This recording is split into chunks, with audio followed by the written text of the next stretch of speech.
logistic, a fast sound, or want to test how to share slides, something like that. Hi, Vivek. Hi, how are you? I'm going to put on my mic. Hi, Vivek. Now I witness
Good evening, everyone, and good morning if you're on the other side of the globe. Welcome to the final round of VietChallenge 2020. My name is Sabrina Liu, and I am very honored to be the host of tonight's event. Thank you so much for joining us at VietChallenge today. My name is Jensen Vu, and along with Sabrina, I will be co-hosting the event tonight. 2020 has been a unique year with new sets of challenges to all of us. However, we have seen Vietnamese entrepreneurs thrive, getting one step closer to the business success.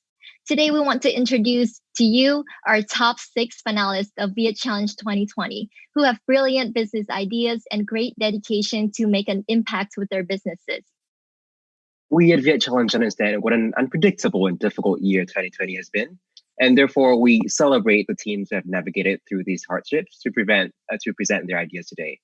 Now, on top of that, as an organization, we also want to first acknowledge and then honor and also celebrate our guests, judges, speakers, and panelists, without whom coming together today in this Zoom call would not be possible.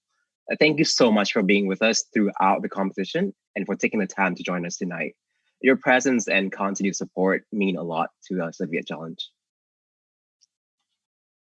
Now, before we learn more about our judges and hear from the finalists, it is customary for us at VietChallenge to kick off with a few notes from Ms. Mai Phan Ramirez, the founder and president of VietChallenge, and Mr. Stephen Tai Nguyen, CEO of VietChallenge. Mrs. Mai Phan Ramirez and Mr. Stephen Tai Nguyen will help reflect on the journey of VietChallenge in the past years, and also welcome and honor the guests to speak to the VietChallenge audience today. Welcome to the final round of VietChallenge 2020. My name is Mai Phan Ramirez, founder and president of VietChallenge. And I'm Stephen Tai Nguyen, CEO of VietChallenge. When we ended VietChallenge 2019, we look forward to 2020 as the dawn of a new decade, full of possibilities. Instead, 2020 has presented itself as a year of limitations. Try dining out or buying a movie ticket. Despite its best efforts, though, 2020 has not limited our innovation and our spirit to overcome. And neither has anyone interested in tonight, from Hanoi to Boston to San Francisco to various locations around the world. Hundreds of people have gathered together in our watch parties, and thousands more have tuned in to streaming services.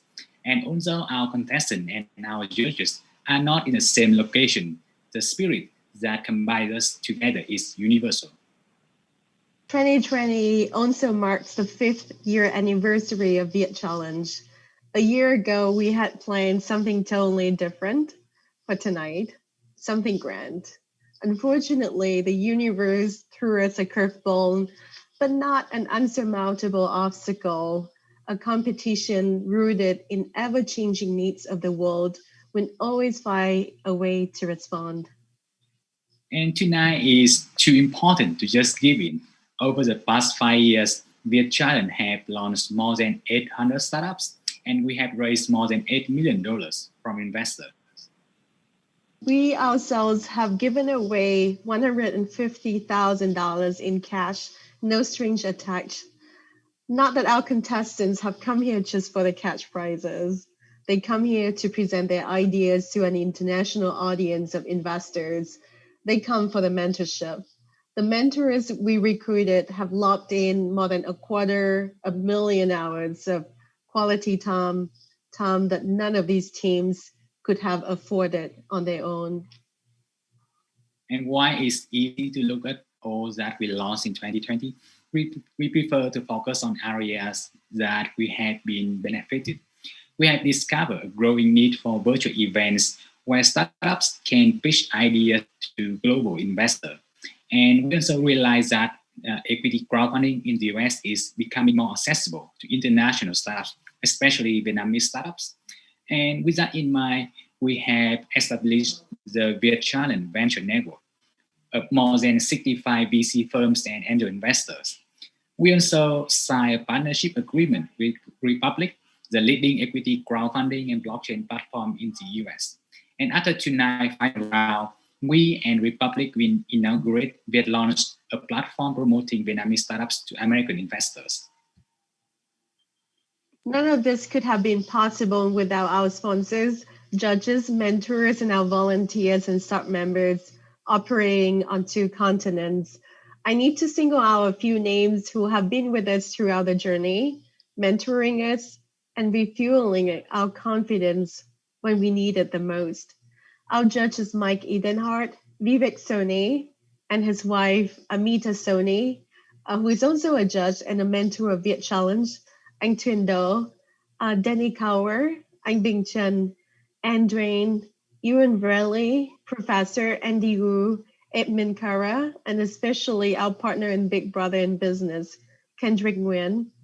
Our team leaders, Tâm Lương, Jean Phạm, Linh Đặng Jensen Vũ, Jenna Phương Nguyễn, Kristen Liên Lê, Nga Phạm, Trang LS Nguyễn, Long Vũ, Trần Quang Hưng, Nguyễn Minh Cường, Victoria Vân, Hà Hoàng, Sabrina Uyên Lưu, Ha Trần, Giang Trần, and many more.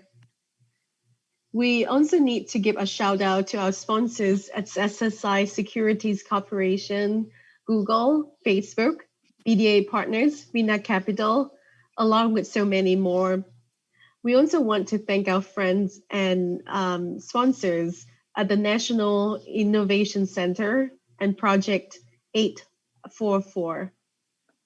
At this moment, let's focus on our contestants. That is the reason why we gather here tonight. Congratulations! And after 2 rigorous rounds of competitions, our judges have chosen you out of hundreds of the other teams. And no matter how tonight stands up, and no matter who wins, it's important to remain connected with our investor, judges, fellow contestants, and organizers. We cannot end our speech without introducing our keynote speaker, a legend in the business world, a Vietnamese giant whose reputation extends well beyond borders, the one and only Mr. Nguyễn Duy Hưng, founder and chairman of SSI Securities Company and founder of and chairman of the Pan Group. In 1999, Mr. Nguyen set up his company, SSI, the first privately licensed securities firm in Vietnam. After 20 years, SSI has become a leading securities company in terms of market capitalization, revenue, and market share, and the company's market cap is $466 million US. He is also the founder and chairman of the Pan Group, the top regional agricultural and food company. And Mr. Nguyen is the epitome of business integrity. He understands that leadership includes a duty to pay back to the community, and that he has done. When no one knew what VietChallenge was, he trusted and supported us financially. He invested not only his money, but his time and advice. And in return, he never asked us to do anything more than go do it and make us proud. The fact that he's here tonight, celebrating our 5th anniversary, tells us that we are doing what he asked us to do. Ladies and gentlemen, without further ado, please meet the legend behind Vietnam's astonishing business successes and the biggest supporter of young Vietnamese entrepreneurs and VietChallenge, Mr. Nguyễn Duy Hưng. Xin chào tất cả các bạn đã về tham dự của vòng chung kết VietChallenge 2020. Thật là vinh dự cho tôi được lãnh đạo của VietChallenge mời làm phát biểu khai mạc cho cái đêm chung kết này. Đồng hành cùng với cả VietChallenge 5 năm qua, tôi chứng kiến sự lớn mạnh không ngừng cũng như sự phát triển thay đổi về lượng và chất của VietChallenge. Chúng tôi không coi việc đồng hành với các bạn là một nghĩa cử hoàn toàn thuần túy trong những hỗ trợ, và chúng tôi coi đây là một trách nhiệm cũng như vinh dự của những người đi trước, tham gia góp phần định hướng và hỗ trợ những thế hệ đi sau. Nhớ lại 5 năm trước khi mà các bạn founder của VietChallenge gặp để trình bày ý tưởng này, thì chắc chắn không có ai, kể cả những người trực tiếp làm, để nghĩ rằng hôm nay chúng ta có được một cái diễn đàn tốt như thế này. Từ một cuộc thi hoàn toàn mang tính nội bộ, ngày hôm nay nó không còn là một cuộc thi nữa, nó trở thành diễn đàn nơi những người có ý tưởng, những lớp trẻ có mong muốn khởi nghiệp về đây để trình bày các ý tưởng của mình. Những nhà đầu tư, những người đi trước đến đây để tham gia định hướng, tham gia tìm kiếm cơ hội đầu tư, và lớn hơn cả là cùng nhau tạo ra một diễn đàn phát triển cái sự phát triển chung của Việt Nam cũng như của kinh tế thế giới. Tôi là trường phái đấu tranh về phát triển bền vững.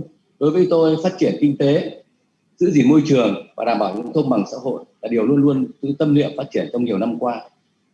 Đã nhiều lúc mà tôi cũng trình bày với cả các vị lãnh đạo là tôi cảm thấy lo ngại khi tài nguyên bị khai thác một cách quá đáng.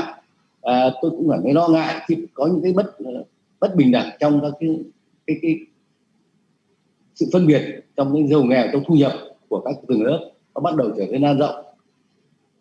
Và tôi cũng cảm thấy lo ngại khi các cái cơ hội cho thế hệ sau nó không còn nhiều khi chúng ta tiếp tục khai thác. Nhưng rồi dần dần tôi thấy rằng là thế hệ trẻ họ rất tốt, họ rất tài, các bạn rất là xuất sắc. Và khi đại dịch Covid xảy ra, tôi hiểu rằng là những cái gì mà chúng ta mong muốn phát triển bền vững, đấy là những nguyên lý, những triết lý rất là đúng đắn để có thể phát triển lâu dài, chung sống với nhau. Gần đây có một cái tin là công ty Zoom mà hôm nay chúng ta dùng để hội thảo trực tuyến này có market cap tương đương với cả 7 hãng hàng không lớn nhất thế giới. Điều đó có nghĩa rằng là cơ hội cho các bạn, cơ hội cho thế hệ sau còn rất lớn, còn rất rộng nếu như chúng ta biết tận dụng, biết phát huy, phải biết tìm kiếm ở trong chặt lọc trong những cơ hội sẵn có ở trong đời để có thể thành công được. Nhìn lại tất cả những gì mà các bạn đã làm, tôi thực sự tự hào, tôi thực sự cảm thấy mình là may mắn đã được gắn bó với các bạn từ ngày đầu. Và hơn ai hết thì các bạn ngày hôm nay không còn chỉ là một cái phong trào riêng của sinh viên nữa, mà được tất cả các cộng đồng quan tâm, từ chính phủ đến cộng đồng doanh nghiệp đến và giới khởi nghiệp, người Việt ở khắp nơi trên thế giới đều quan tâm sự kiện này. Họ không quan tâm đây chỉ là một giải thưởng của khởi nghiệp, mà đây là một cơ hội để gắn kết với nhau, để trình bày với nhau, để trao đổi những idea, những kiến thức để có thể cùng nhau tồn tại và phát triển. Để làm được tất cả những điều này, một lần nữa thì phải khen ngợi các bạn sinh viên. Các bạn thật sự là những người ăn cơm nhà bác của bà hàng tổng. Các bạn chưa được một cái gì trong cái câu chuyện này, nhưng các bạn đã làm được một phong trào mà đến ngày hôm nay từ Mỹ lan rộng về Việt Nam, và từ Việt Nam lại quay lại Mỹ, một phong trào gắn kết người trong nước và người nước ngoài, gắn kết các bạn sinh viên với những người đã trưởng thành, và gắn kết sinh viên với nhau, và hơn nữa là gắn kết thế hệ tương lai với những thế hệ hiện tại của đất nước. Thật ra thì nếu mà để trong một cái sự kiện mà được nói trong vài phút để muốn bày tỏ hết những cái gì mà mong muốn nói với các bạn thì thật là khó. Chỉ có thể nói một điều rằng chúc mừng các bạn và mong các bạn không dừng lại ở những gì chúng ta đã làm được. Chúng ta hãy cố gắng làm nhiều hơn, gắn kết nhiều hơn, sao cho phong trào này nở rộ hơn và trở thành một diễn đàn thực sự, diễn đàn lớn hơn, không chỉ cho các giới khởi nghiệp Việt Nam, người Việt Nam, mà có thể lan rộng ra giới khởi nghiệp nơi các bạn đang học tập và sinh hoạt nước Mỹ. Thế hệ mới, nói như thời đại mới thì khoa học, kiến thức cũng như thị trường thì không biên giới. Nhưng nhà khoa học, nhà doanh nghiệp thì luôn luôn có quê hương. Tôi mong rằng các bạn là những người mang những tinh hoa học được, trải nghiệm được và những suy nghĩ ở những thị trường khác. Hãy nhanh chóng mang trở về, chúng ta cùng nhau xây dựng đất nước ta như mong muốn của các bậc tiền bối. Xin cảm ơn tất cả các bạn.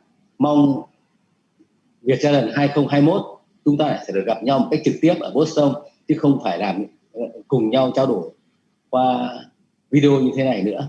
Xin cảm ơn tất cả và chúc VietChallenge 2021 thành công tốt đẹp. Xin cảm ơn. Thank you so much, Mr. Nguyen Duy Hưng. This has been a great way to start off the 5th year of VietChallenge by getting your help to reflect on the journey from the start of VietChallenge 5 years ago as just two people coming into your office, as you mentioned. And from then, we have gone way too far and then have achieved quite a lot.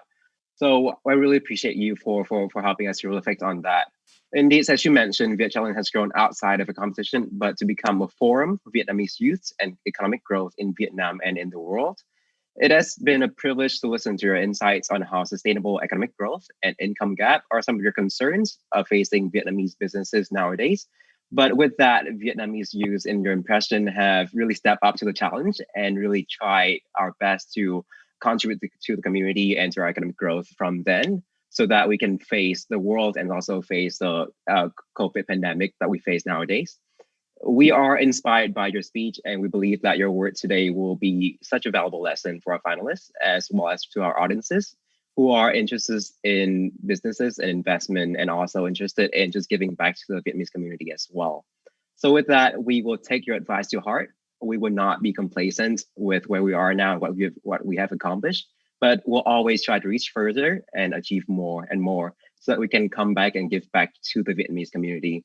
Again, thank you so much for your words, and we hope that you have a great day and that you will continue to stay with us at VietChallenge and continue to support us. Thank you so much.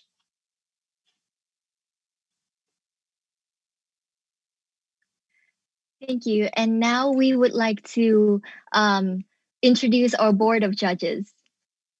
First, we have Ms. Ain Duane, co-founder and partner at Village Global. Ms. Ain Duane is co-founder and partner at Village Global, which is an early-stage venture fund backed by some of the world's best and most successful entrepreneurs, including Jeff Bezos, Sarah Blakely, Bill Gates, and Reid Hoffman. Experienced as a tech company founder, venture-backed CEO, public company executive, and investor, Ms. Duane is passionate about aligning teams and applying technology to unleash human potential. Next, we want to welcome Mr. Bing Chen. Mr. Bing Chen is the managing director. Next, we want to welcome Mr. Bing Chen. Mr. Bing Chen is the founding partner of 500 Startups for Vietnam. 500 Startups Vietnam is one of the most active global venture capital firms. Mr. Bing Chen is a prominent seed stage investor and is well known among Vietnamese connected startups. Before 500 Startups, Mr. Chen started his career as a software engineer and started their 3 failed software startups before co-founded 4 successful startups, including his latest, Clouds, in 2008, which raised over $440 million and was acquired for over $200 million in 2014. Next, we would like to welcome Mr. Danny Cower. He is a managing director at Navigate Consulting Vietnam. Navigate Consulting is a premier consulting firm focusing on helping international businesses navigate the Vietnamese markets, complexity, and successfully. Mr. Cower has over 10 years of working experience in Vietnam, having been in private practice with the law firms of Mayer, Brown, JSM, and then Duane Morris Vietnam LLC, before coming into his current role for the last 5 years. Next, we want to also welcome Ms. Lucy Liu, Vice President at BDA Partners. Ms. Liu is a Vice President based in New York, and before joining BDA, she worked for 5 years at RV Capital, a New York-based investment banking boutique, advising clients on buy-side and sell-side M&A transactions with a focus on agriculture. She has closed transactions involving John Deere, Land O'Lakes, Mitsui, Payne Schwartz, and Syngenta as well. And then we have Mr. Kendrick Nguyen, founder, CEO at Republic. Republic.co is a platform that provides end-to-end fundraising, distribution, and advisory solutions. Mr. Nguyen co-founded 2 other fintech startups and advised the venture capital platform. After a successful business and legal career on fundraising, ops, and investments, Mr. Nguyen and his Republic's team are now helping hundreds of founders and investors with capital raises.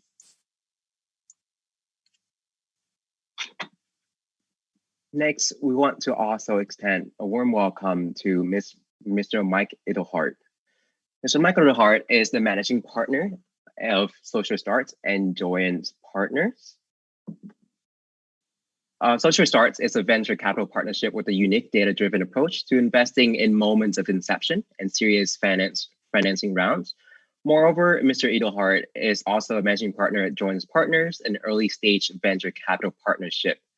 Joanne's works with entrepreneurs ready to replace today's syndrome-centric approach with something that's more personal, preventative, predictive, and ultimately more powerful as well.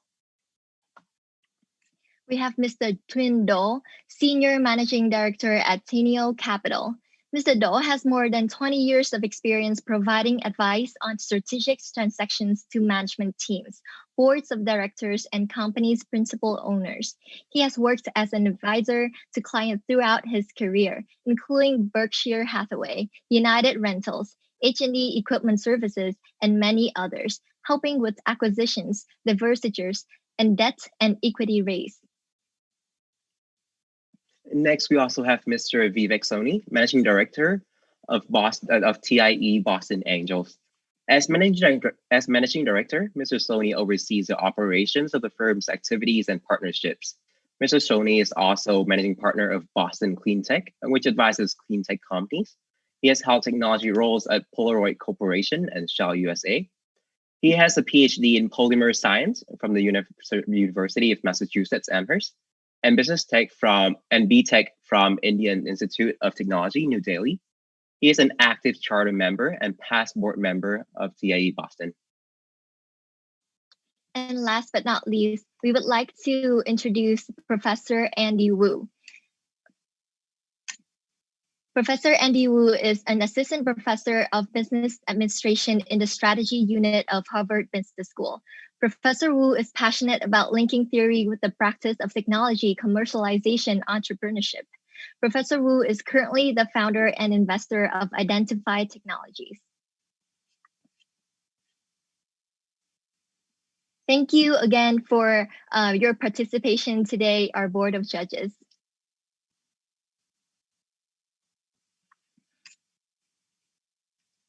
And this year is a very special year for us at VietChallenge, as it is our 5-year anniversary.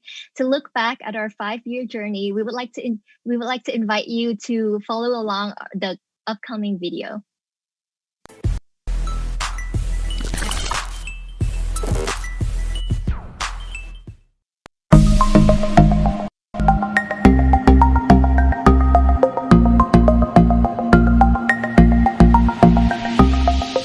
This is our team of hundreds of volunteers.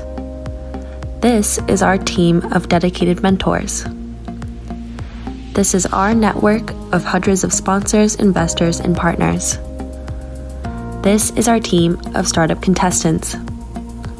All of our resources to help us fulfill our mission, which is to become a global platform that empowers entrepreneurs in Southeast Asia. Over the past 5 years, we have faced multiple challenges, but we always remember why we have started and keep pushing forward. VietChallenge is the first, the largest, and the most prestigious 3-round competition for Vietnamese entrepreneurs, hosted by the Association of Vietnamese Students and Professionals in the United States. We are committed to realizing business ideas to solve the challenges of the Vietnamese and global economies.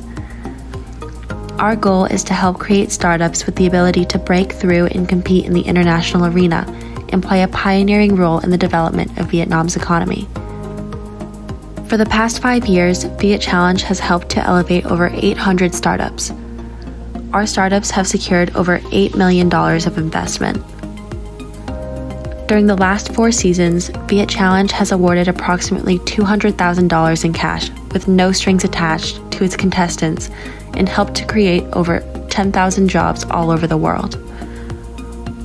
Since 2018, VietChallenge and local partners have created many opportunities for startups in Vietnam to connect with international investors and also to link the internal domestic ecosystem with the larger ecosystem in the world.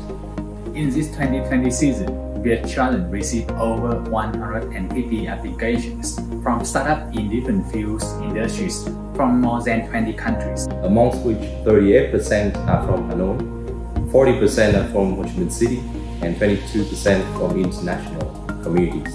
Each year, we fly the top startups in Vietnam to the US to meet directly with investors and to learn how to leverage their business.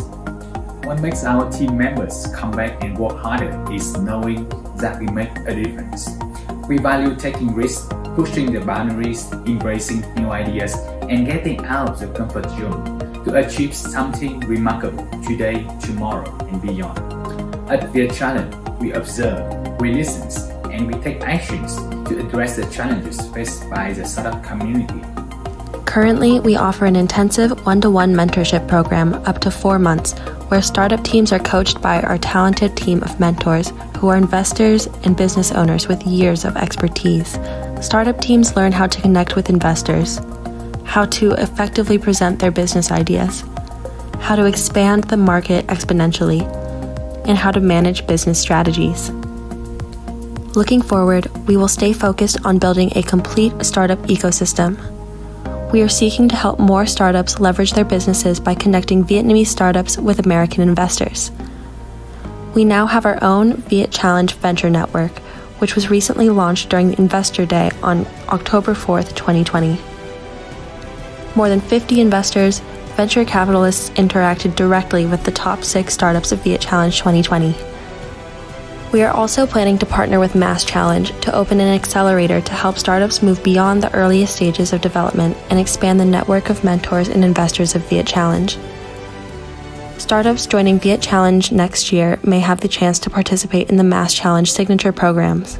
To complete the ecosystem, together with Republic, one of the most active equity crowdfunding platforms in the US, we recently launched the alpha version of VietLaunch.com, a platform that introduces the top startups in Vietnam to American investors. At VietChallenge, we are both learners and leaders. Before we tackle a challenge, we observe, we study, we analyze to address the needs of the community and better understand how we can serve. When we face challenges, we regroup and continue searching for the answers on how we can do more and do better. Today marks our first 5-year journey. We want to thank you all for being with us. Everything that you have done to help us with what we do has been written in the history and in our heart.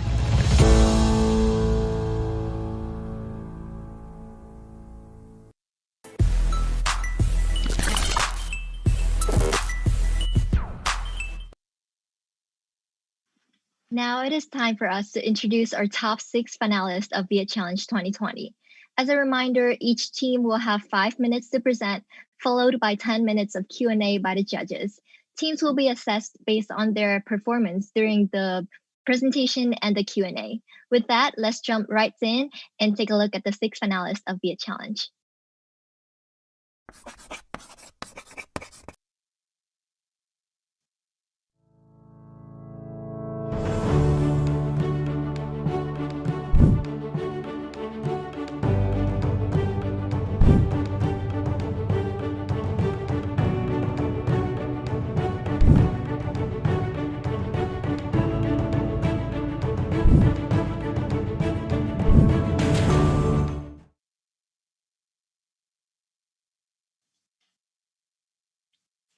Our first finalist is Student Life Care. Student Life Care seeks to support Vietnamese students throughout the entire study abroad experience, before going to foreign countries and even after graduation. They provide a wide range of accommodating services, like helping students open bank accounts, finding reliable and affordable housing, to creating professional networks and applying for jobs as well. Besides that, they also offer real estate investment consulting in Australia and support customers in immigrations and settling abroad as well. Now, if that sounds too good to be true, please take a look for yourself, and let's take a look at Student Life Care's introduction video.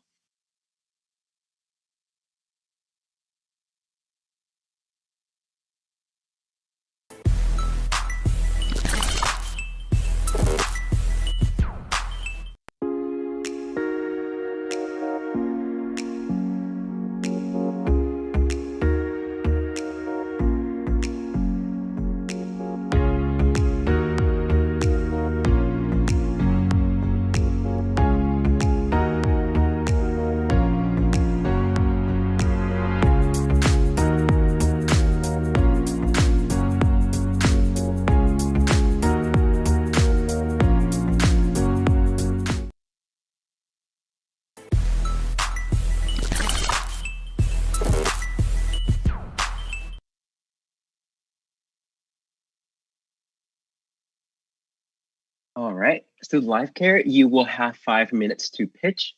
Please start getting ready and wait for our signals to start.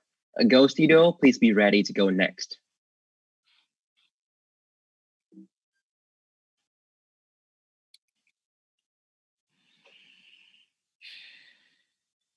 Student Life Care, you can start when you're ready.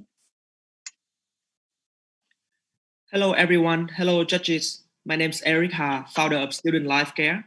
Today is a pleasure for me to introduce and pitch to you the company that I found 6 years ago. Student Life Care is a comprehensive study abroad platform, provide end-to-end services for students who study abroad from Vietnam to other countries. So we focus on optimizing the student journey from apply scholarship and visa before departure. And after departure, we provide a variety of services from accommodation arrangement, part-time jobs, airport pickup, city tour, money transfer, and other caring services. And when the student about to finish their study journey, we also provide postgraduate services like immigration, investment, jobs, real estate, and so on. The reason I start the company because I was an international student, study 8 years in Australia, and I faced so many problems. When I was in Vietnam, I meet a traditional study abroad agent in Vietnam, and they tell me a lot of big dreams, a sweet dream with a good picture. And then when I go to Australia, I face a lot of difficulties from culture shock, from language difference, and other difficulties. So I myself experienced it, and I met a lot of other students who meet it themselves. Therefore, I established Student Life Care. Across many years, 6 years from now, we are the leading study abroad platform in Vietnam. In 2019, we are merging with one of the top 3 traditional agents in Vietnam to increase our model from from offline to online. So there are 2 main problems we found out in the study abroad journey.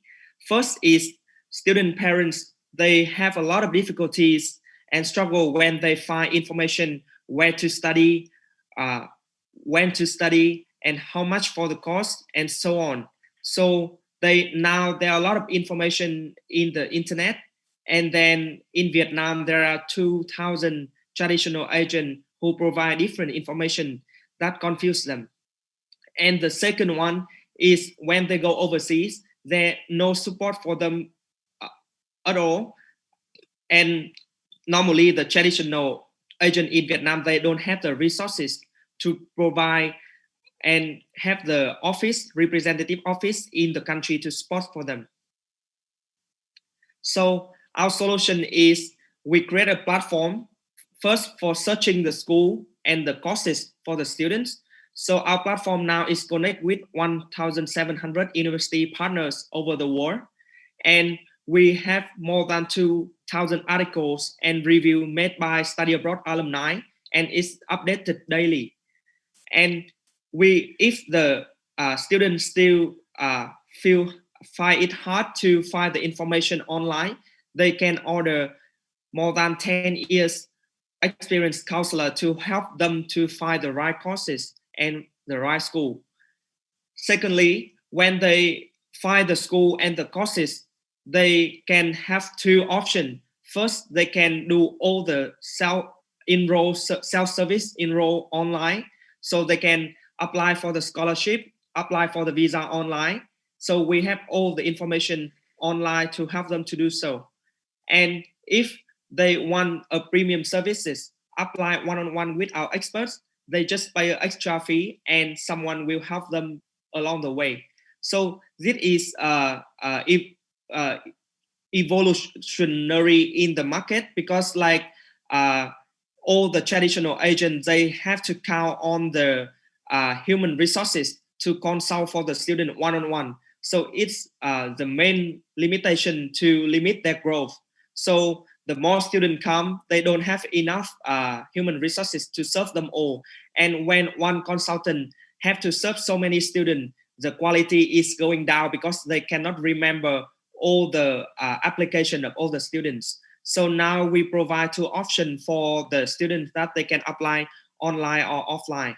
And then after they finish the process, they can use our post-departure services, and the community will help them along the way until they graduate. So this is a visualize of our product. So we have a product range of website, mobile apps, and series of Facebook group with more than 50,000 members. Our market opportunity is for Vietnam itself is 170,000 students study abroad every year. And the market is about 3 to 4 billion spending every year for the Vietnamese market itself. And if we look at the SIM market, it's going to be more than 10 billions for the study abroad market. So our revenue model is we receive the revenue from the successful admission from the school. So every single admission successful, we get about $2,500. And we also get the first time service free for the student, and also student pay for us during the study journey. So the estimated lifetime value is from $2,500 to $4,000 per student. Our go-to-market strategy is we have Facebook, a lot of Facebook group in Vietnam and in different countries from Australia, USA, Canada, and so on. So all the group is focused on provide information and provide day-to-day information for the students. And we have an ambassador program running through more than 100 top high school in Hanoi and Ho Chi Minh City. We all have our ambassador in every school to spread our news, our scholarship, and get all their friends to sign up in our platform.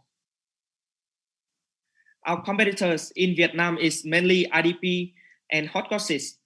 So they are listed in Australia for more than $500 million, and they are the #1 study abroad agent in the world. So every year they made more than 30,000 applications worldwide. In Vietnam, they made more than 1,200 applications, and our company made about 700 applications per year. So our traction, this is we have in 2019, our total revenue is 1.4 million. Our net profit is about $400,000. The total customer we serve so far is more than 10,000 customers. And the total student hero, the one who work for our platform to provide all the caring support services after departure for the new students, is more than 2,000. Our high school ambassador, we have more than 80 high school in big cities, and we have 40% referral from the past customer, and total member across our community is more than 70,000. This is our team. So I'm the sole founder of the company, and then after 3 years, I have Stephen, who is my elder brother, join with me. He also an Australian alumni, and he operating student life care more than 4 years now. His main role is focusing on managing the community. And we have Miss Han Nguyen. She is the owner of the merging company, the top 3 company in Vietnam. We merging in 2019. She now the COO of the company. She has more than 20 years in doing the application, scholarship, and visa for all the students. So she leading the application team and the visa team, and also she helped us to digitalize the process into online. So before I end the presentation, I would like to brief a bit of how the COVID-19 impact us. So study abroad is one of the most impactful sector because of the COVID-19. So our main revenue stream are suspended and reduced by 80%. We have to cut down the staff by 60%, and many of the staff that work for us so many years is a very sad, and we're suffering loss from 6 months from February to July. And however, we have an upside thanks to the COVID, so we have more time to reflect and to think like what we can do better after the COVID. So we make a better plan to recovery and scalable plan using the platform to not rely on the human resources, but like rely on the technology to grow after that. So our community member actually grow more than 300% during the COVID-19. And we have the chance to optimizing other revenue stream like post-departure services. And we also have the revenue stream from marketing from our student community. So we luckily we actually break even since August. So I would like to use this opportunity to thanks for our team. Student Life Care. We would like to announce that you're already 5 minutes over of your pitch time, and now it's going to be the Q&A time for the judges. And because you went 5 minutes over, the Q&A time will be cut down to 5 minutes. We will have to end in 5 minutes. Okay. Yes, judges, you can go ahead with your questions. Hi, Eric. This is Ken Nguyen from Republic. That was an excellent presentation. Congratulations on the very impressive traction that you've gotten. I have two questions for you. One is that you mentioned that recently you went from more manual to online, on a more productized fashion. Yeah. I would like to know when that happened, and did you see significant growth that would indicate scalability post the productization of your services? And the second question is on quality control. I would love to understand a little bit more about the services provided, because the universities and the students looking at these options, it is such a wide range across different countries. So how do you make it systematic or productized enough and yet maintain the quality of the product and the services? Thank you for your question. You're right, because like we have a range of variety of the products, so it's a bit difficult for us to control the quality of them all.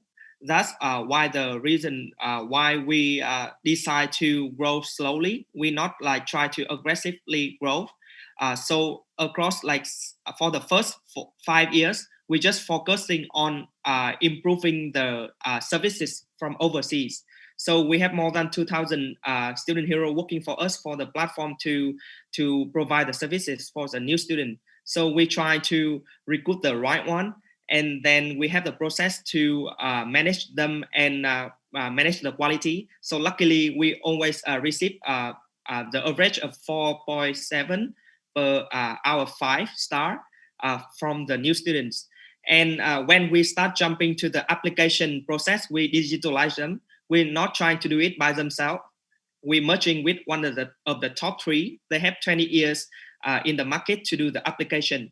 And for the quality control of the application, as I said in the process, we provide the online option, but we also provide the premium offline option for the student. When they struggle, they can still connect with our more than 15 years experience expert to help them to make sure they have 100% successful application, because it's very important for us.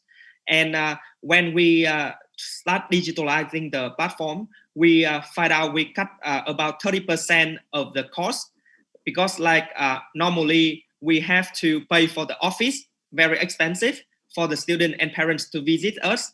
And we have to pay for the sales staff, because like they have to consult the student. Normally they have to follow them for 1 year. And then after 1 year, maybe they will go to another agent to sign up the contract. So it's a waste of resources. So now what we do is we give our special, that 30% cut cost, we give back to the student on the online. So it's a special scholarship for them. So wherever they considering the services, they will come back to us, because they have an extra about $1,000 to $2,000 scholarship, much more affordable and cheaper to others, other apply platform. So we see that it's a significant improvement in the process. So Eric, this is Vivek Soni. You said you merged with, you didn't indicate the name, but there's a company I think called StudyLink that you merged with, right? And so Yep. So the 1.4 million, how much of that was StudyLink revenue? And because if I'm not mistaken, most of the revenue, that 1.4 and all the profit was StudyLink, right? No, it's not. So StudyLink is about 800K, and the rest come from us. Okay, so this was in 2019. Yep, 2019. Okay, thank you. Because in 2020, all the border is shut down because of the COVID-19. So all our revenue are currently suspended because like no student can leave the country at the moment. Very few of them can leave. So actually we cannot receive any commission from the school. Okay, thank you. Yep. Question. Seems like a very valuable service for the students. Thanks for solving and helping students on their journey. Do you have direct agreements with each of these 1,700 schools, or do you go through another platform? And I guess which of your two solutions is more differentiated and scalable, helping students apply or the services they receive after they depart? So for the 1,700 university, we directly working with them. Thanks to the network of and relationship of the merging company, they work with them for more than 20 years already. So for the contract, we have directly contract with all the university. And from your second question, so I would think the application process. Just to be clear, you have a direct relationship with each of the 1,700 schools. Do you have an agreement with them, or do you go through the intermediary? We have a directly agreement with them. And the second question is, I think like both of the services can be scalable, but for the main revenue stream and for the bigger market, it's gonna be the application process. What about differentiated? So we have three different threads in the platform. The first is we combine all the information and comprehensively in one platform. That's one thing, because in Vietnam now, normally one study abroad agency, they only strong in particular market like Australia or Canada or USA. And also they not providing the reviews and other factor of the school. They just telling all of them are very good. So that's the first thing differentiate us. The second thing is like because like as I said to Judge Kendrick before, so we cut down the office cost, and we also cut down the sales staff cost for the process to follow the students. So they actually just come to us to considering on online information and they start applying. So cutting a lot of costs will provide more incentive for the student who apply to our platform. So to make it more affordable to compare to other platforms, that's the second differentiate. And the third one is we have a lot of services compared to other platforms, because like that's one of our strengths in the first 5 years as we start student life care. We have a lot of postgraduate and post-departure services. Thank you. It sounds like community is a big part of your model. Do you have any stats on the engagement of that community or the engagement over time? Thank you for the question. So now you are really right about that. So for the COVID-19, one of our main focus is improving the communities, because like we find out all of them stay at home, so they can still use the phone and they still use the computer. So it's a big chance for us to improve the communities. So during the COVID-19, we have a community of conducting contents every day for them. So we have a team of 70 people. They are all study abroad alumni around the world to provide good content for them to read every day. And also we launched a free shopping delivery for all of our community around the world. So the engagement in all the community significantly raising more than 200% compared to the past. So normally in the platform, we have a different Facebook group. So for example, if one group is about 20,000 members, then normally the indicator show that the active member is about 15,000 to 17,000 in that group. So it's we not try to combine very big group, but we try to manage a medium and small group of communities with a very high engagement in those groups. Well, thank you so much for your answer, and thank you to all of our judges for your questions. I think we've run out of the time budget for Student Life Care, but thank you so much again for your presentations, and we look forward to seeing more from Student Life Care in the future. Yep. Thank you, Student Life Care, for an amazing opening presentation. And before we go on, as a reminder, this year is the first time that the audience can vote for their most favorite team through our website and through like share on our Facebook. Please vote for your most favorite team to enter a raffle to win a $50 Amazon gift card. And your most favorite team will also receive a $500 in cash. So yeah, please go support them. And our votes will close right after the last presentation. And up next, we have Go Studio. Go Studio is a modern solution for interactive live stream on different social networking platforms. Please have a look at their introduction video.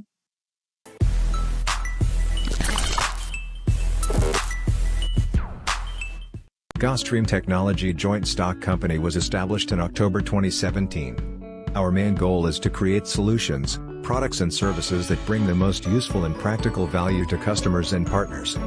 Livestream has brought us huge benefits.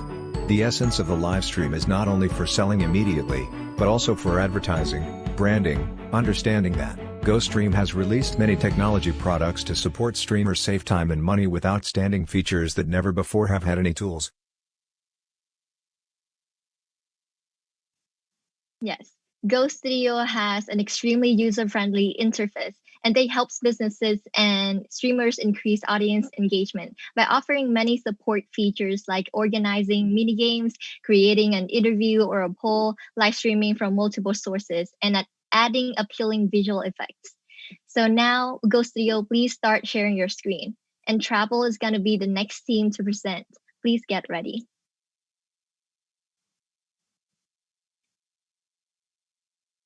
Okay, Go Studio, you have 5 minutes to pitch. The stage is now yours. Hello, everyone. My name is Lim. I am co-founder of GoStream company. Today, I want to introduce our product, Go Studio. Go Studio is the leading live streaming software. Our mission is to help broadcaster, business owner, and content creator grow their community and increase sales through live streaming. How can we do that? We can help you to engage with audience with like comment, like pulling, and lucky draw. We can grow your community. Now you can host your talk show on social network. I can help you to increase conversion rate. Now viewer can comment to buy product right on the live stream. Go Studio can promote your brand. You can add your logo, frame, image anytime during your show. Go Studio is a web platform in SaaS model. You can go live in minutes. All you need is a laptop and an internet connection. Our target customer is enterprise who want to sell product on social network, online salesman, producer of online entertainment content, and people do online training. Our target market is Vietnam. And in Southeast Asia, we focus on Thailand and Indonesia. Our business model is freemium. User can use Go Studio for free with limit feature. To use full feature, user will pay monthly fee from 15 to 150 USD. Besides the standard package, we also have customized package for brand to start from 2,000 USD per campaign. We have some big customer is the Tiki, the biggest e-commerce platform in Vietnam. VTV Cable, the government broadcaster in Vietnam. Year One, the biggest digital entertainment content in Vietnam. And Nest Media, the biggest media company for sport in Vietnam. We have over 10,000 registered users, over 150 paid users, and grow 15% monthly. According to the report of Google and Temasek, Southeast Asia e-commerce have reached 38 billion USD in 2019 and become the largest sector in 2019, up 7 times compared with 5.5 billion USD in 2015. This sector is on track to reach 150 billion USD in 2025. E-commerce is now a daily shopping experience, averaging over 5 million orders per day. And in Southeast Asia, especially in Vietnam and Thailand, live stream is a new trend in e-commerce. In online media, including advertising, game, digital music, and video on demand subscriber, has reached 14 billion USD in 2019, with about 100 million internet users had just started go online between 2015 to 2019. Live stream is a growth engine of this market. One of our success stories is with Tiki Live. With live polling and lucky draw, we help them to attract 4 times more viewers than usual. The second success story is with Year One. This is a game show project. With live polling and lucky draw, we help them to attract concurrent users 1.5 thousand and total 1.2 million views. This is our core team, Mr. Nghiêm Tiến Viễn, CEO. He has more than 10 years experience in product development. CTO Nguyễn Trọng Hoàng, he has more than 10 years experience in software engineering. And me, CGO Phạm Ngọc Duy Liêm, I have more than 15 years experience in telco, especially in content delivery network and OTT platform. This is our financial projection. We will get break even in September 2021 after 15 months in operation. And we are here to seeking potential investor and potential partner to make Go Studio go to global. Thank you for your listening. Thank you, Go Studio, for a fantastic presentation. Now let's turn to the judges for any questions. So, Pham, this is Vivek Soni. Quick question. Alibaba has been an innovator for live streaming for e-commerce in China. So please, can you talk about what is the competition for you in Vietnam and what's your advantage and how can you protect it? Thank you, Mr. Soni. As you know, in the live stream in the e-commerce, the big market is in China. And in China, Alibaba with the trade name Taobao Line cover about 80% market. But in Vietnam, Go Studio, we focus on social network, especially Facebook and YouTube. We help the merchant to make the live stream in the Facebook and YouTube and sell product right on the Facebook and YouTube. So the competitor in Vietnam, in Vietnam, the competitor is the example Shopee Line, Tiki Line, or Lazada Line. But the advantage of Go Studio is because we make the live stream in the Facebook and the YouTube, so the cost of infrastructure is free, and we can touch a huge of viewer because a lot of people in Vietnam they active in the social network, especially in Facebook, every day. So the merchant, when they use Go Studio to make the live stream, very easy for them to touch with the buyer in the social network, compared with the Shopee Line or Tiki Line. This is just a live stream in their platform. Okay, thank you. Hi, Lian. This is Ken Nguyen. Again, congratulations on the early traction. It's incredible that you're revenue generating just a few months out. So the total addressable market for this kind of product is obviously huge. On the other hand, the competitive landscape is also extremely steep, particularly as you're looking into different countries. How large do you think GoStream can be realistically? And related to that, what's the exit strategy here? Getting bought out for 50 million, or do you think you're gonna build $100 million company down the road?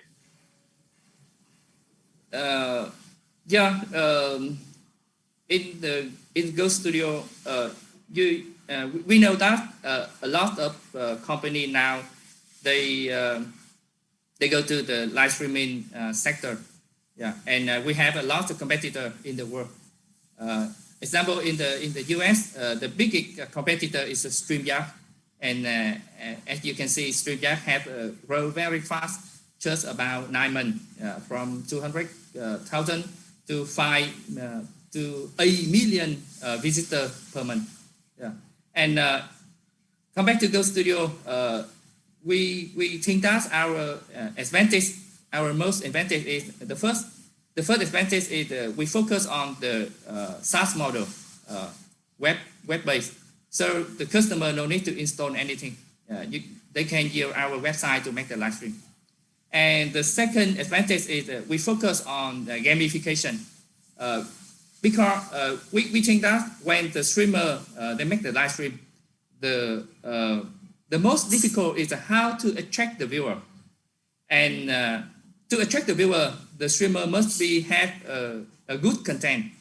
And to build a good content is very difficult. And we think that one of a good way to attract more viewers is the set up game show in the live stream. And in Go Studio, we support the streamer very easy to set up many kind of game show in the live stream to attract more viewers.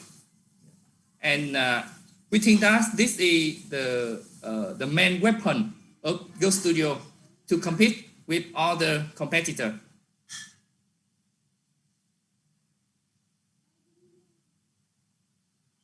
This is Twindo. Again, great presentation and really innovative in terms of how you guys approach this. Just a question in terms of your model. Instead of doing a subscription model, have you thought about a revenue sharing model? Yeah, not yet. Not the revenue sharing model. This is the subscription model. The merchant will buy our service and they pay monthly fee. But this is, Mike Edelhart, if a competitor came into the market with a revenue share, saying to the companies, if you don't sell, it doesn't cost you anything. And if you do sell, you know what it's going to cost you. Wouldn't that be a challenge for you? Yeah. We now we try to convert. Now we try to change to the subscription model to revenue sharing model. We know that revenue sharing model is the best model in the live stream. Yeah, but we have some difficult to check in the revenue from the merchant. Yeah. So this is the next step. Next step, we want to try to change to the revenue sharing model. We believe that revenue sharing model is the best model of this kind of product. Yeah. And if the competitor start that model, this is a big advantage of the competitor. Yeah. So now we also try to change. We hope that we will finish about next 12 or 15 months to change from the subscription to revenue sharing model. What's your kind of crazy product vision? I mean, are there network effects to having all these streams under your platform? What are your thoughts around, how to reach that end customer if they're buying from these live streams, or it's kind of like the big product vision out there?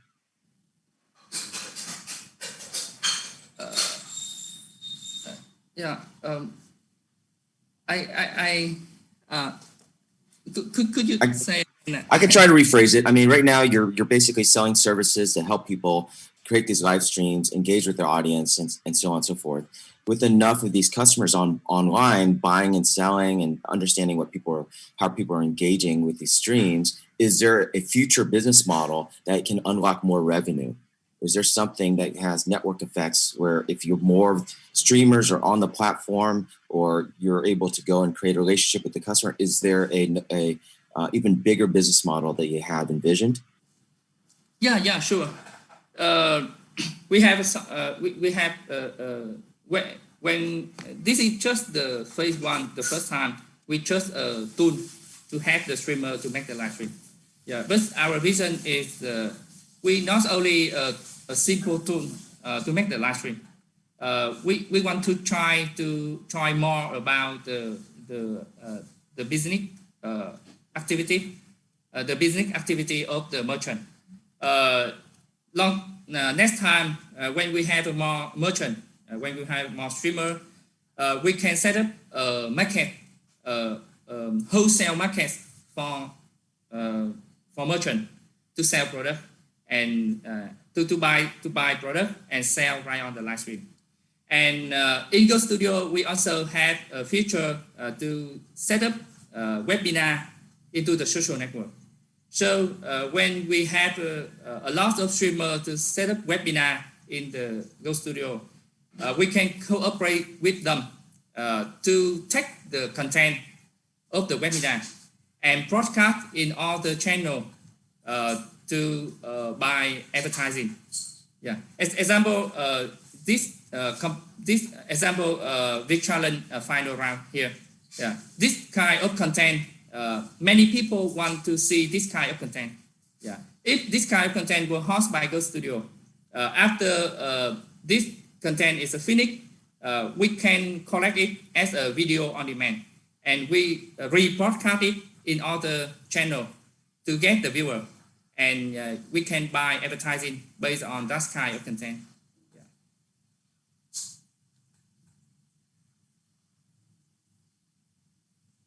When you think about your customer, is it the business or the end customers that's buying the products? Who are you really focusing on? Yeah, we focus on the streamer. We focus on the streamer. The streamer now is the merchant who want to sell product right on the live stream. The streamer is the hot KOL, the people who want to attract more viewers. The streamer now is the company or the organizer want to set up a webinar right on the social network. Especially in the COVID-19 pandemic, a lot of offline activity now is go online, especially the requirement to set up webinar into the social network. That is a huge market.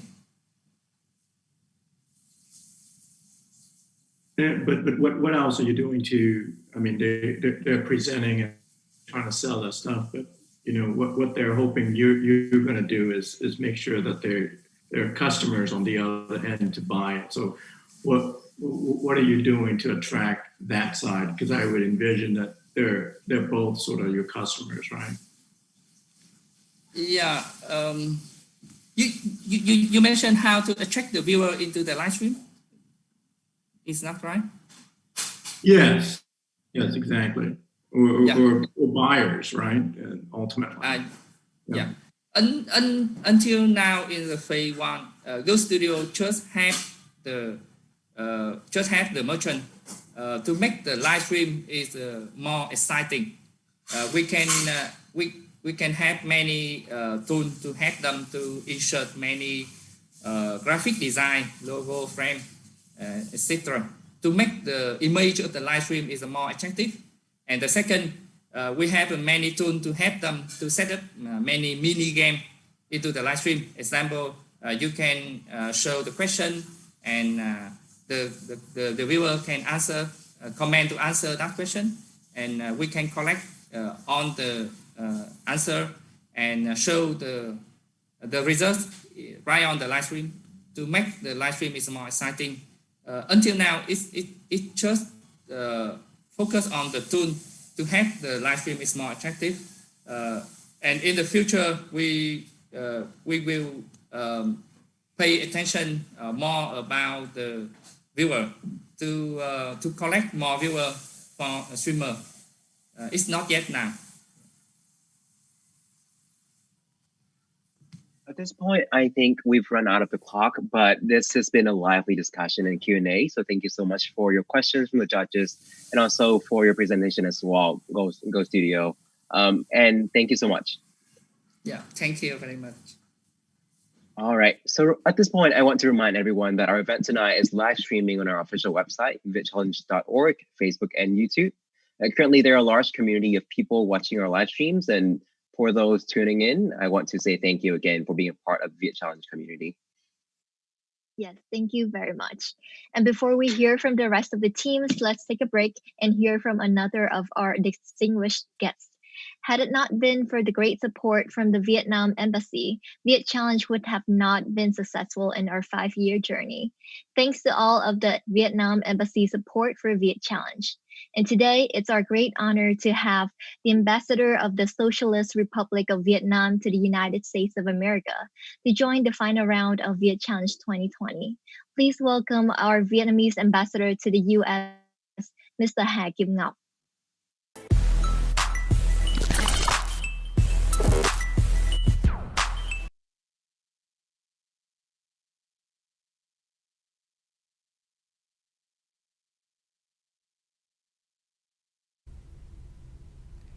President of VietChallenge and the Association of Vietnamese Students and Professionals in the United States, AVS-PUS, Ms. Mai Phan Zimaris, Secretary General of AVS-PUS, Mr. Thọ Chen, VietChallenge organizing team, and all judges of the VietChallenge 2020 final round. My warmest greetings to all our distinguished participants. I am very delighted to deliver remarks at this meaningful event. To organize VietChallenge 2020 as planned, the organizing team and participants have overcome the biggest challenge, that is COVID-19. Amid such difficulties and challenges, we have a chance to experience our virtual final round without traveling and saving our transport spending.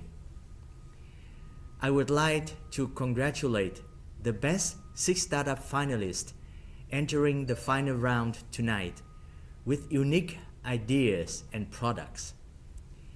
I appreciate the role of AVS-PUS and the VietChallenge team who have made great efforts with creativity to continue organizing the 5th competition.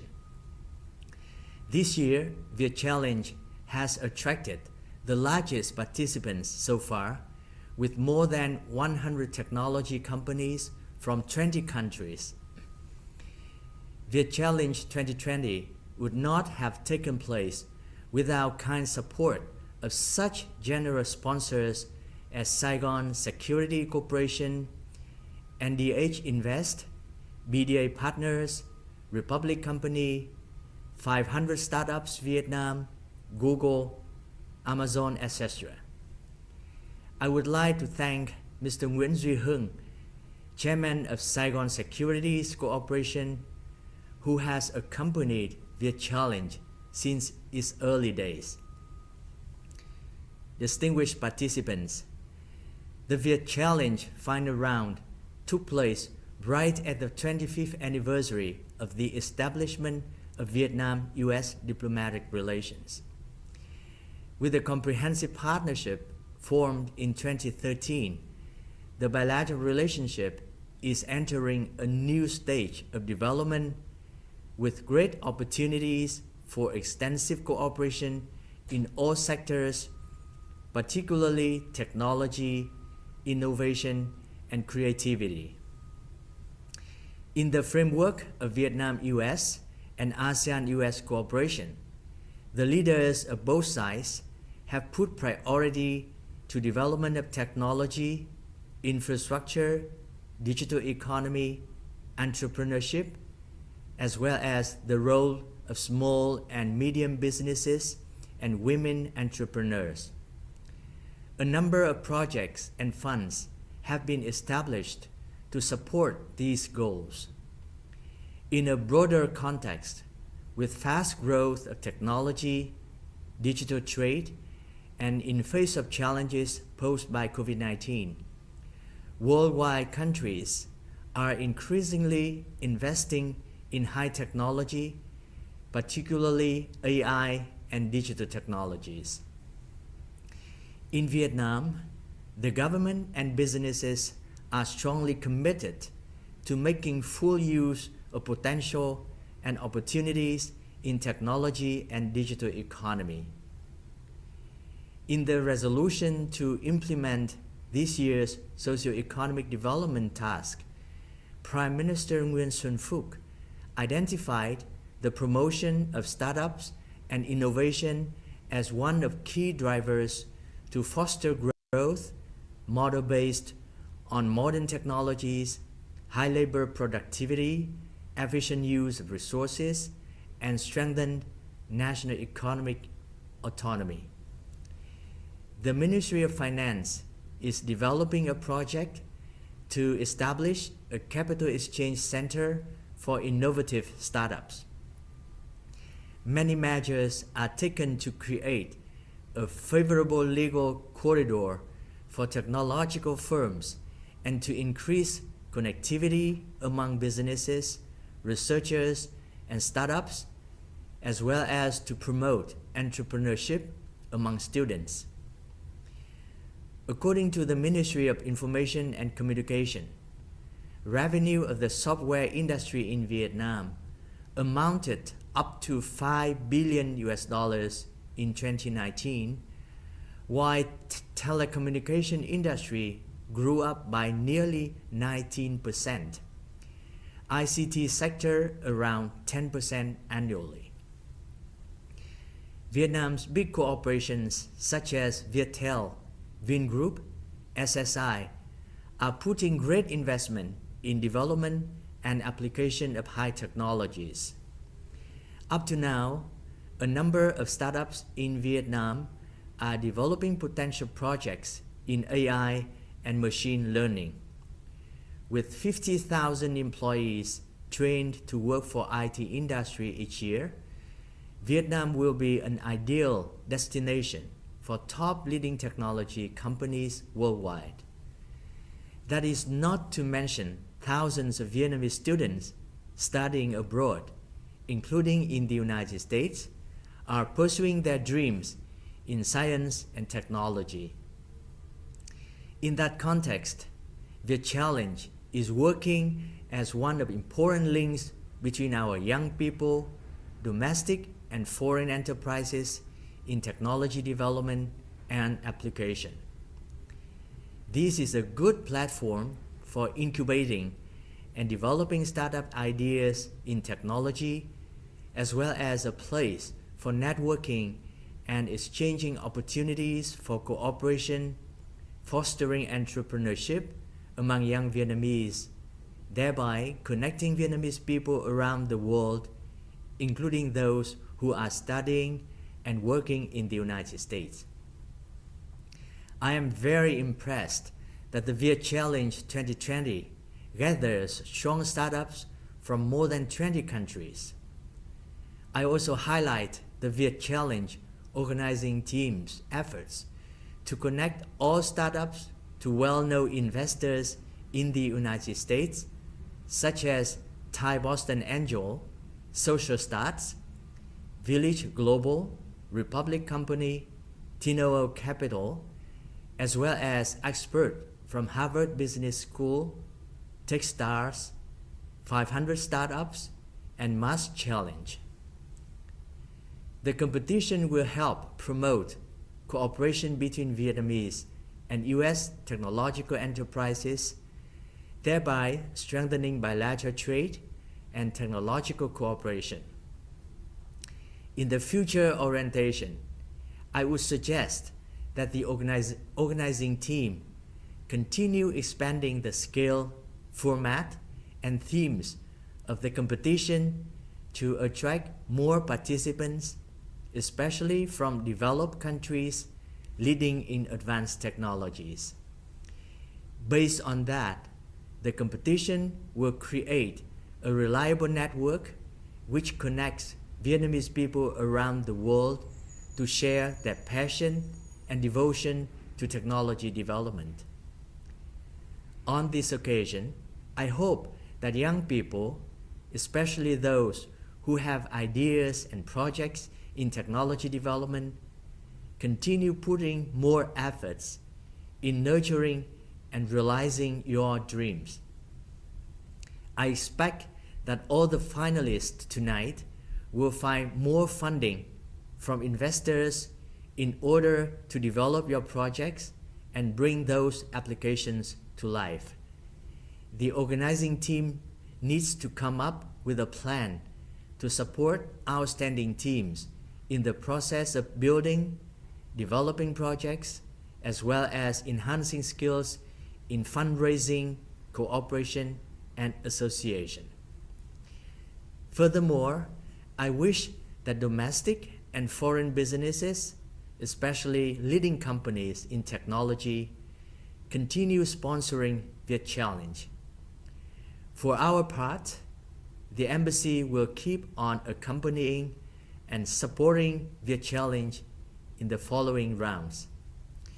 By the way, I have a humble suggestion. There is an increasing demand to host online meetings with stable technical background, security, availability for numerous participants.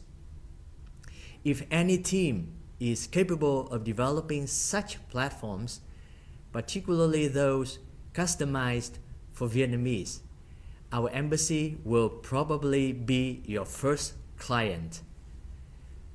I wish you all the best and our competition a great success. Thank you very much.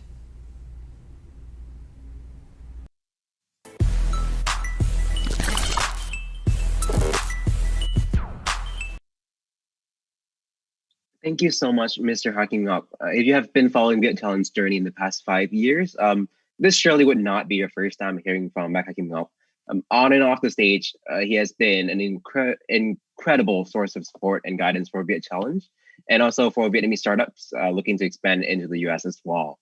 So on behalf of VietChallenge, I express our utmost gratitude towards you, Mr. Hacking Up, and to the Vietnamese Vietnam Embassy in the US as well. Yes, thank you so much. And if you are watching our live stream, you can see a Venture Network QR code. Our Venture Network is meant to connect Vietnamese startups and international investors. Please consider joining our network by scanning the QR code with your mobile device and sign up today. And up next, we have the third finalist, which is Travel. Travel provides a guest engagement SaaS platform for the hospitality industry.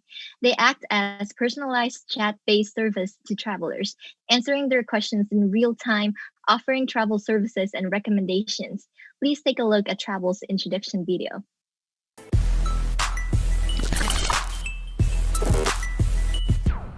Please help me welcome Ian and Travel. Hi, I'm Ian from Travel, here to share more about how we consolidate the travel industry by empowering travel and hospitality businesses to serve travelers, their guests, more seamlessly through chat automated by AI.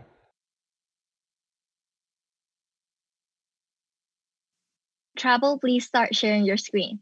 In Multi-Vietnam, you're going to be up next. Please get ready.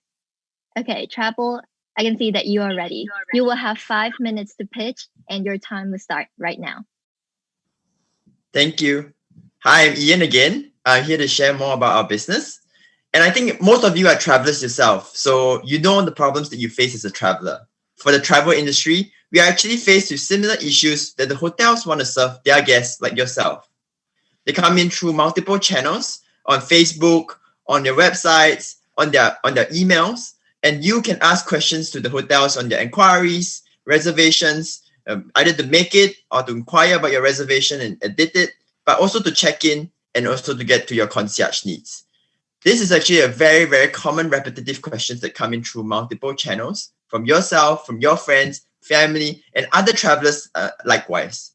This very fragmented market, interestingly, is not limited to the hotels itself, but you see that in attractions as well as travel agencies, which leads to very high manpower costs and very fragmented market across these different agencies, but yet lead to very low guest satisfaction when you don't get the answers that you want immediately.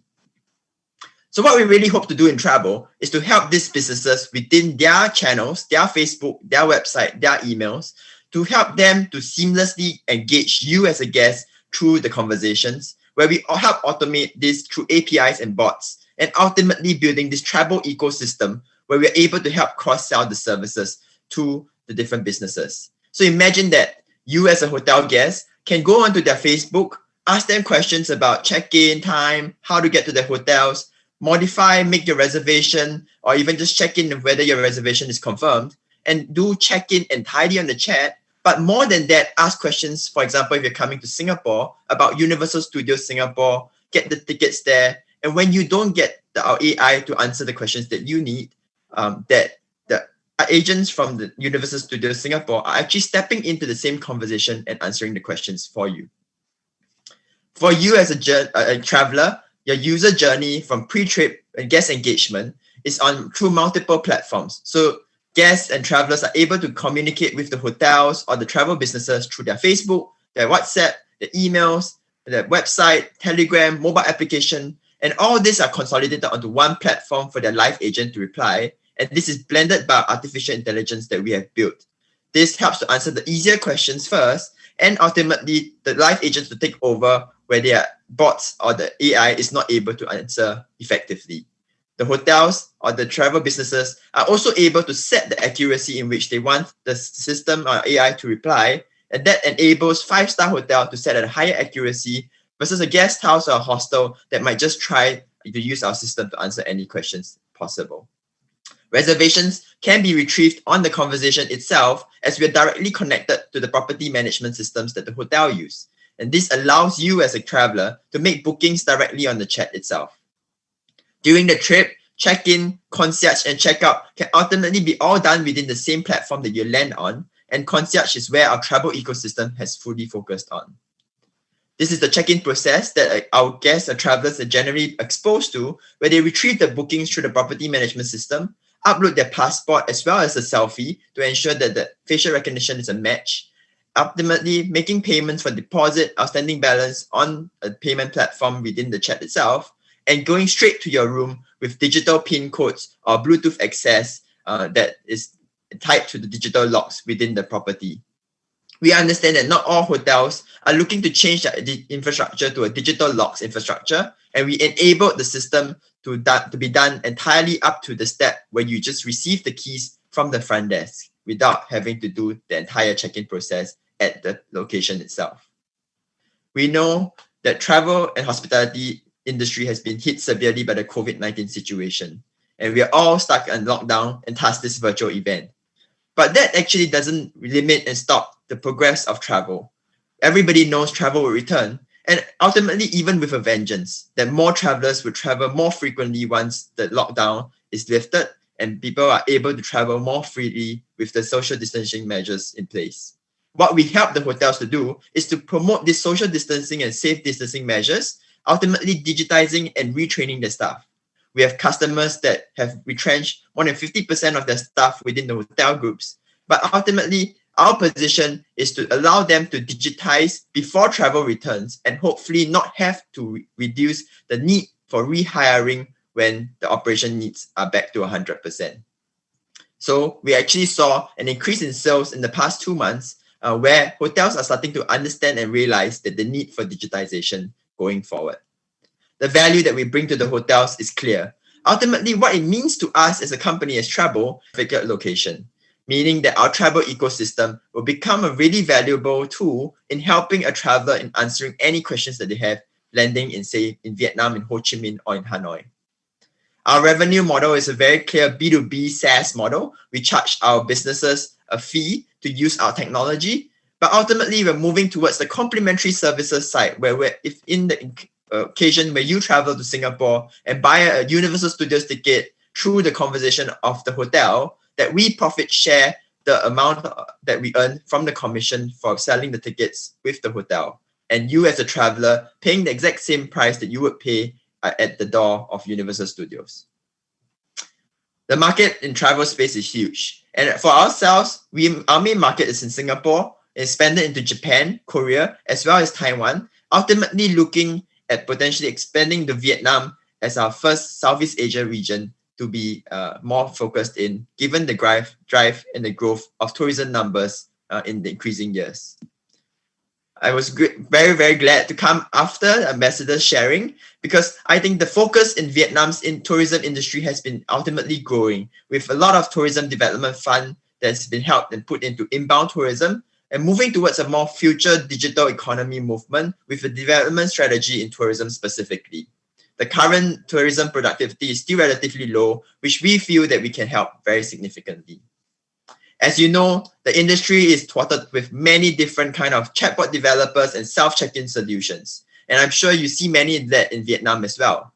But for ourselves, we actually position ourselves closer to customer service support platforms like Zendesk, Intercom.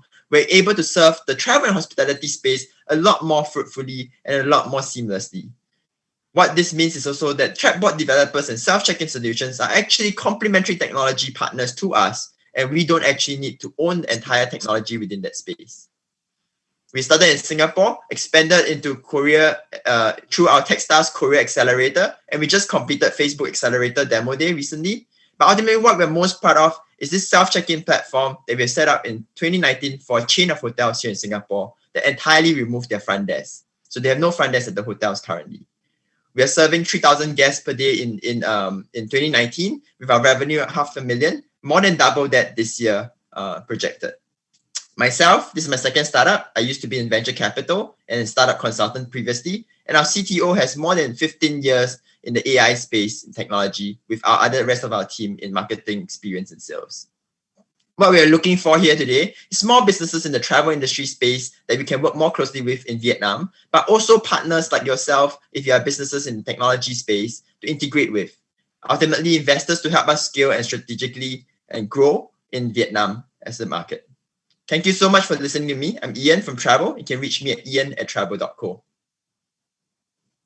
Thank you so much, Travel, for a great presentation. Now let's turn to the Q&A session.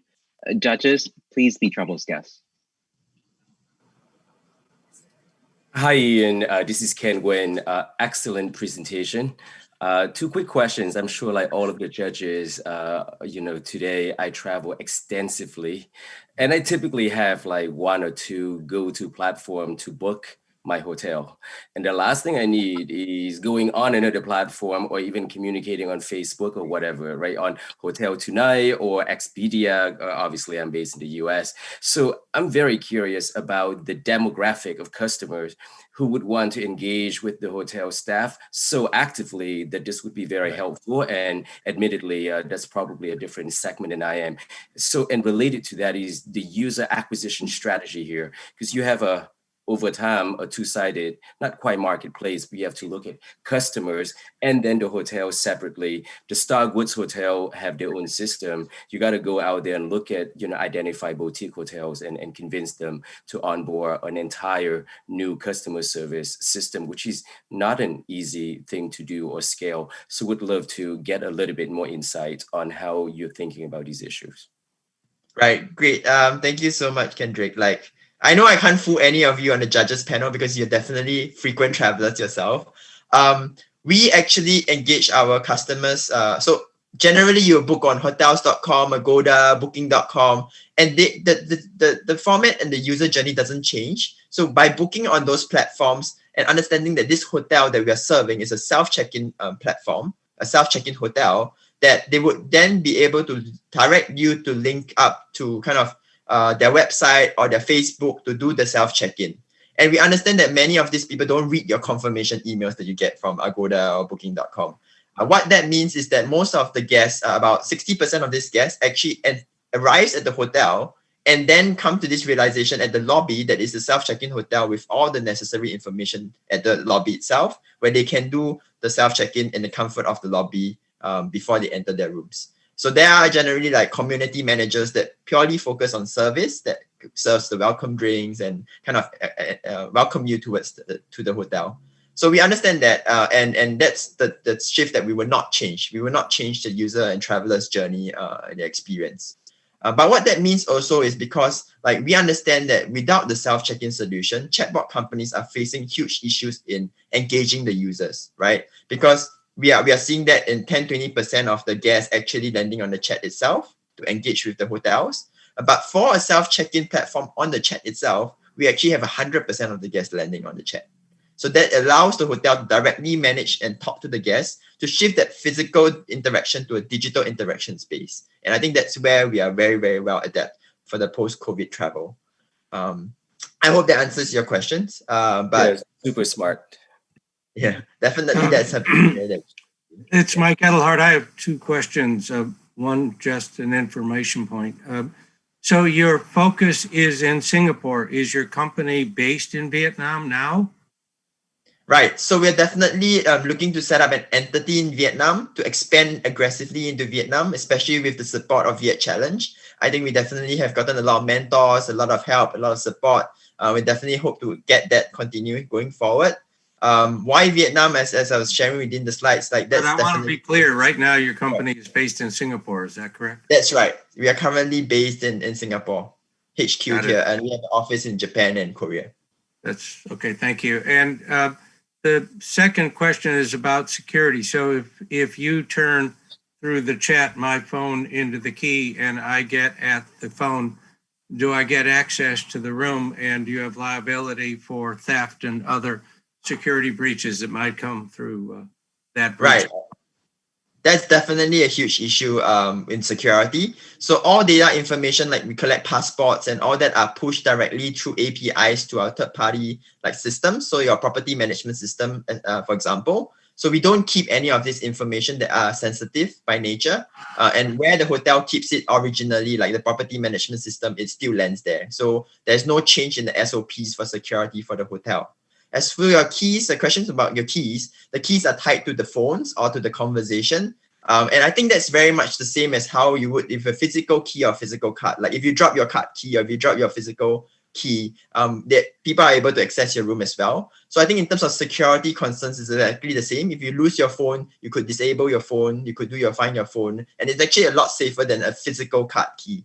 By entering the rooms using the Bluetooth, we are able to verify that it's a guest, that we have taken your passport and your photo with a selfie. So that allows us an additional security instead of just passing keys around in that case. So yeah, I hope that answers the question. Thank you very much. Hi, Ian. This is Denny Cowger. Hi. Hi, I just had a question. For your customers in Singapore, what has been the biggest challenge for them, would you say, that, or complaints that they've made since using your platform? Right. So it's two prongs. I think Kendrick was rightly stating that we have both travelers as well as the hotels and the clients.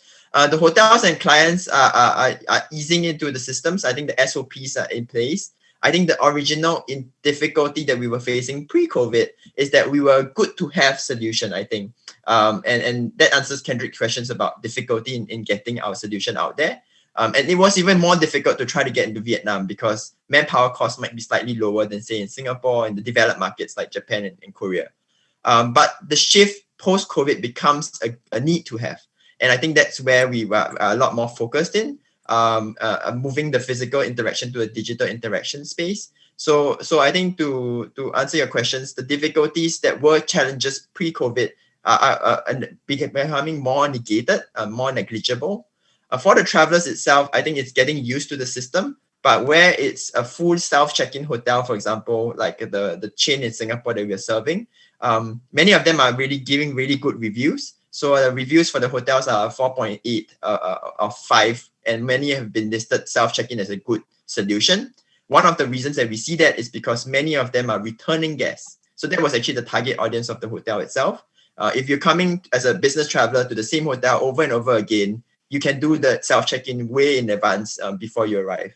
And that is actually the ultimate aim for us, and why we serve service apartments as well as business hotels a lot better in our customer base, in our users. Okay, thank you so much. Thank you. And I think with that, my thanks to the judges for your questions, and thank you to Travel for your presentation. We cannot wait to see the places you go in the future. Thank you, Travel. And our next finalist to be on the stage is Multi Vietnam. Multi Vietnam is a company specializing in researching and manufacturing hardware products using artificial intelligence and Internet of Things technologies with the motto of best support and care for people. Let's take a look at Multi Vietnam's introduction video.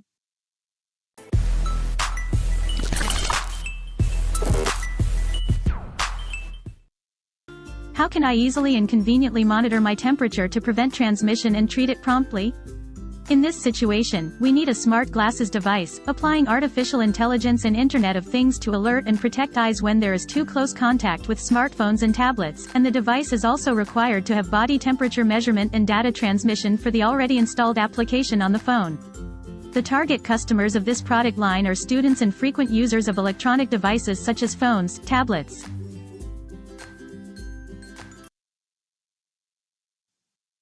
Multi Vietnam, you can start sharing your screen now. And Cricket One is going to be the next team to present. Please get ready. Okay, Multi Vietnam, you have 5 minutes to pitch, and let's dive right in.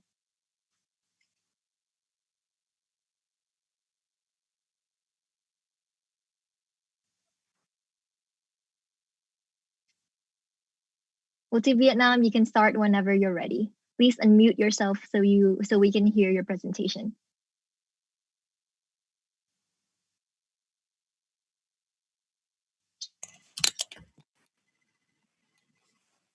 Hi everyone, I'm Mai Nguyen from Multi Vietnam. So let me share about our story. Imagine there's a device that prevents you from myopia. Whenever the distance between your eyes and your smartphone is too close, it will give you an alert. Hey, keep distance, please.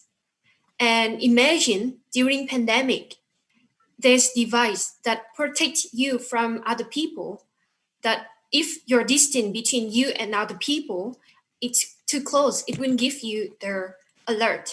Hey, keep safe distance. And how about the device that prevents you from accident? It sounds good, right? And how many people think, besides Nick Vujicic, the people without hands or leg can use computer? Oh, let's see. So everything I mentioned is done by an eyeglasses called multi-glass. So what multi-glass can do? Multi-glass is connected to your smartphone, and it will give you a warn by a speaker on the glasses or a notification on your application. So multi-glass has 3 different product lines. The first is multi-glass care. Multi-glass care is used for people who frequently use smartphone, and it will give you an alert through speaker or the smartphone when your eyes and your smartphone is too close, and it helps to protect your eyes. And the next is multi-glass safe. Multi-glass safe is used for drivers, students, or night shift workers. It may make a huge change to reduce accident, especially in Vietnam. There's many people who drive motorbike, and it can be used when you drive motorbike too. And what we proud is multi-glass enable. It is for people with mobility disability to use computer through their eyes and head movement. We also connect them with other corporate to bring them better opportunity in their career. And we are targeting Vietnamese market with a worth of 1.5 billion USD and expand in Asia next year. So currently in Vietnam, there's no business producing or trading the same product that can able to directly compete with our products. Okay, everything is new. How can we bring our product to the market, right? It's hard. Everyone thinks so. And I give you an example. You come to FPT Shop, one of the biggest phone store chain in Vietnam, and you want to buy a phone cost $500. I will give you an options. You can buy a phone with $500 or buy the same phone and a technological eyeglasses with the same price, $500. Which one will you choose? Yeah, it is how we enter the market. And we position ourselves as R&D and manufacturing company so that we focus on B2B and B2B2C. And our revenue comes from indirect sales. It is from our distributor, Sunshine Holding, our agencies, phone store chains like FPT Shop or Danalink is our subsidiaries responsible in foreign market. And also, our revenue comes from being ODM for conventional eyeglasses brands. So you may come to the eyeglasses brands like Vietin, and you may buy our products with the fashionable design. And in August, we already sold 3,500 multi-glass care, and we expect to get to 1.6 million USD in June 2021. And our team is the factor that contributes to our success. And we have founded many technological projects like Bồi Bản Hàng, Sunshine Holding, or TechViet. And we have 10 years experience in hardware technology and machine learning. Especially our CCO has more than 20 years experience in mobile industry. We get the partnership with Samsung Vietnam that we only sell Samsung product as a combo in Vietnam market. Instead, we get the chance to connecting with Samsung partners. More than that, setting up partnership with National Startup Support Center, a part of Ministries of Science and Technology in Vietnam, we receive the support of completing patent within next few months. And right now, it is our ecosystem. And right now in Vietnamese market, next year will be Asia and US with only $50 to $70, you can get a fashionably technological product. Why not get the deal now? Let's contact us via email or our website. Thank you.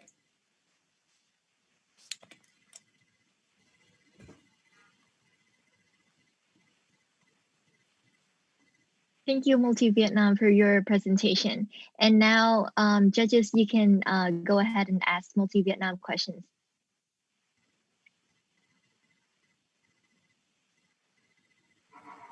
Congratulations on a really ambitious vision.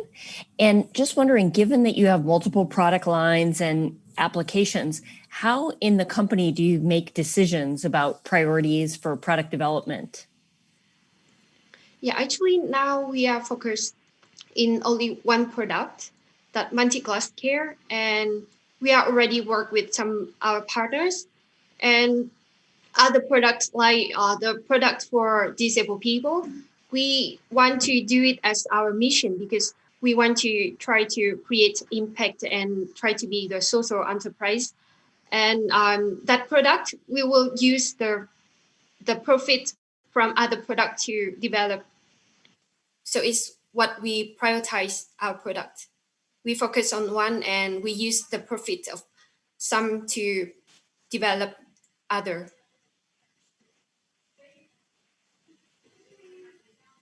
I have a question. Detecting fatigue seems like a pretty large global problem. How do you detect fatigue and what's the level of accuracy? Is this a unique differentiator for you? The accuracy is more than 90%. And how do you detect fatigue?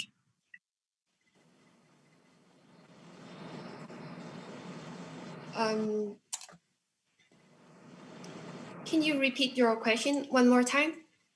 Sure. How do you actually detect the fatigue? What kind of sensors are you using? Are you using machine learning? What kind of methods? And does that create a differentiating factor for you?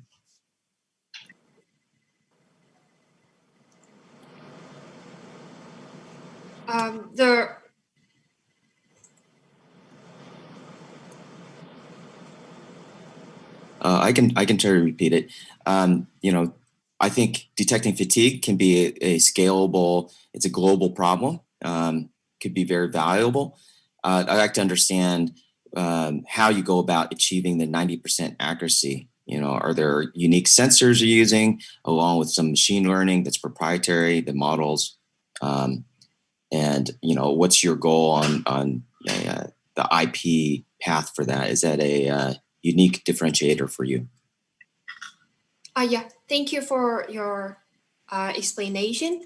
And we use the iris recognition to realize how the fatigue detect.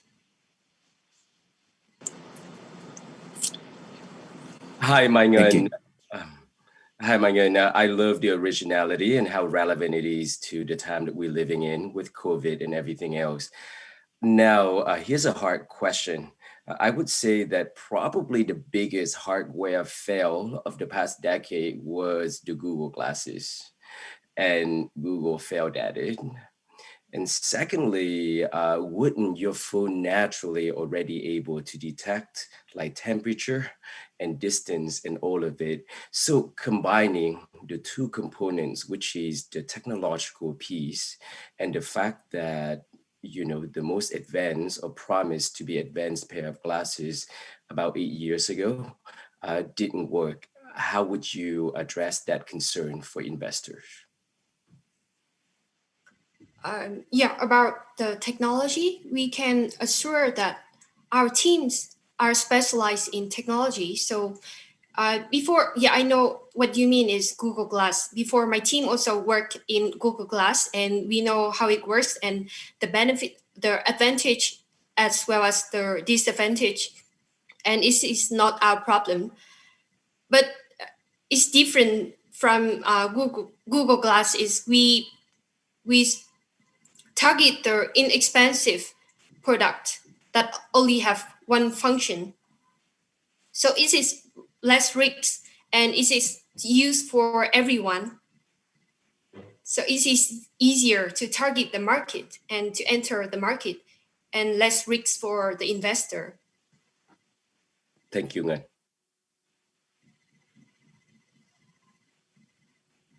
Hi, this is Denny. I just had a quick question. I was just wondering, how are you marketing your product in Vietnam at the moment? Thank you. Sorry. I'd like to interrupt a little bit. Sorry. So we know that Multi-Vietnam CEO is right here in the call, and he would like to answer Mr. Kendrick Nguyen's question. So I would like to invite Mr. Lê Hoành Anh to answer the question, please.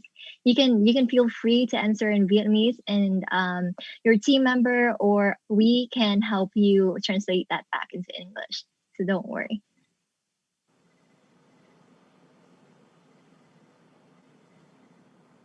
Mr. Lê Hoành Anh.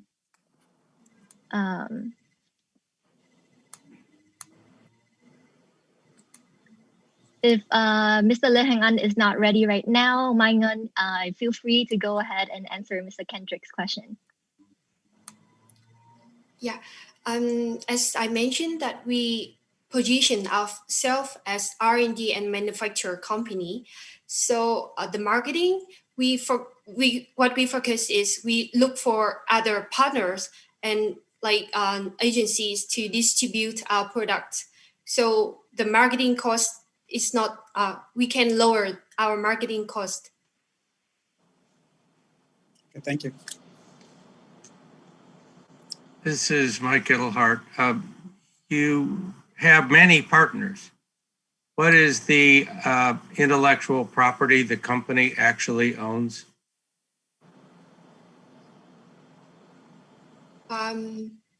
we already register for intellectual property for the hardware product of this product line, multi-class care and multi-class enable. And so those are sensors based on your technology made by you? Yes, we do it ourselves. Thank you.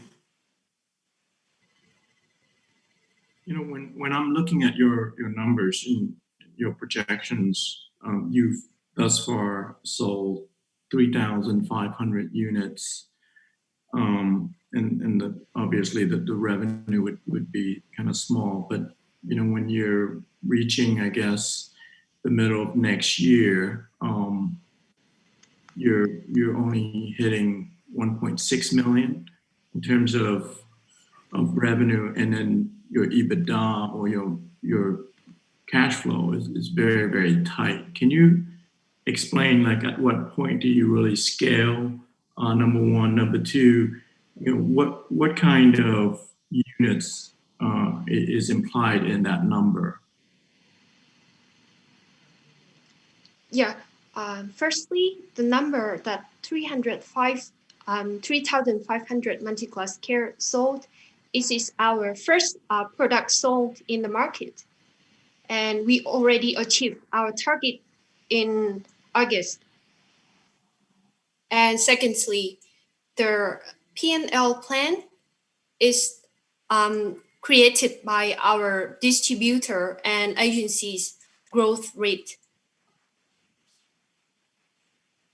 So I can show the number here is based on them. Is it satisfied with your question?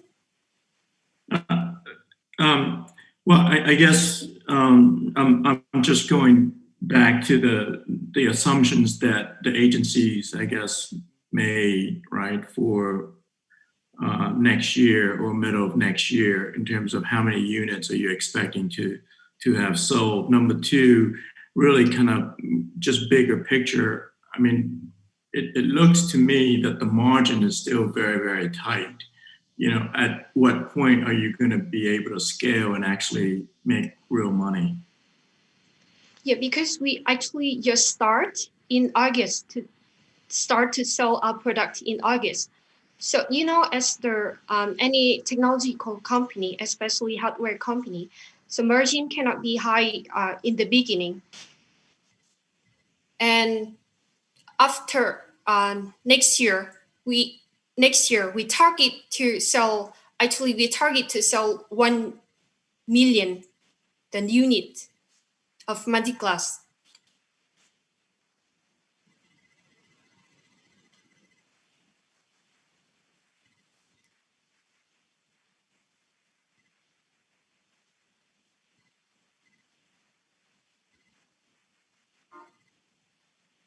Thank you, our judges. And I think we have ran out of the clock. So thank you, Multi Vietnam, so much for your incredible presentation. Thank you. Thank you. Thank you.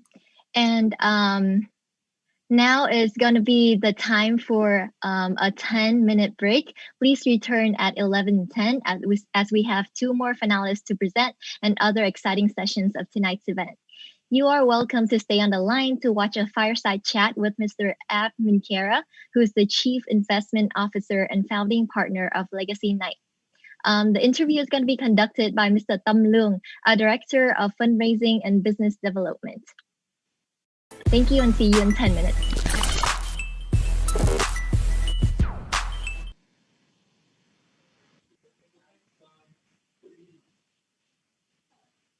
So welcome everyone and welcome to the VietChallenge final. And today we have a fireside chat with Ab Minkera. Just to give you a quick introduction for Ab Minkera. Ab Minkera is a Chief Investment Officer and founding partner at Legacy Night. Prior to that, Ab managed the portfolio of investments at Mark Cuban's company with a focus on technology, logistics, and consumer good products. So without further ado, let's jump to the questions and let's learn from Ab today. invested in a lot of company before. So what are the factors that you look at first when evaluating a company or a startup? So it all depends on the stage. So when you're looking at a company at a seed, like at a seed or a Series A stage, completely different than a B, C, or D. But let's look at the seed A founding at kind of the founding early stage. Basically, what we look for is, it really is all about the entrepreneur at that stage. It's about the entrepreneur, because that's what you're betting on as an investor. You're betting on the entrepreneur's vision and their ability to execute on that strategy, which is very important. So that's why the founding team is very important. So if you have a visionary, ideally you want someone to complement the visionary founder, complement, he or she with at someone who's a little bit more technical, and kind of have the best co-founding team to execute on the strategy. You also need to make sure that the founders understand how to monetize on their strategy. So taking that vision, putting it together into a product or service, or kind of productizing it, finding the right way to push that product to a marketplace. So finding the right customer, right? Then the most challenging thing at that time, at this stage, is really to figure out, how do you monetize it? How do you price your product, your service? I mean, the easy way is, if you want to compare yourself to your competition, that could be one way. But then again, do you really understand your cost, right? So let's say you're pricing a product or service at a certain point. What are your true costs? And have you really captured everything it takes to deliver that product in the short term, and obviously in the long term? Do you have economies of scale there? You need to be able to dig in and understand every aspect of your business, today and tomorrow. The other thing that you have to look for is, when entrepreneurs build out those models and projections, it's important to understand, obviously these are all projections, but to have an understanding on what are the variables used to create those projections, not just, all right, year one, we have $50,000 in sales. In year two, we're going to be at 500,000. Year three is going to be $20 million. Well, whoa, wait a second. How you jump from 500,000 to 20 million? You got to explain that, right? I'm not saying it can't happen. It's rare, but if it's going to happen, show me how, and how are you going to get there, and how much money you're going to need, and what's the team going to look like in that year, right? What's your market? Are you adding more products? So there's a lot of things you have to look at that stage. But to sum it up, what you're really looking at is the entrepreneur's ability to execute on the strategy. I know that on this call, there's going to be a lot of entrepreneur right now, and also aspiring entrepreneurs. So to those entrepreneurs out there, if you have a few advice for them, what would they be? So this is the best time to become entrepreneurs, right? First, there's so many different tools out there for entrepreneurs, that it's right now, I mean, we really are blessed.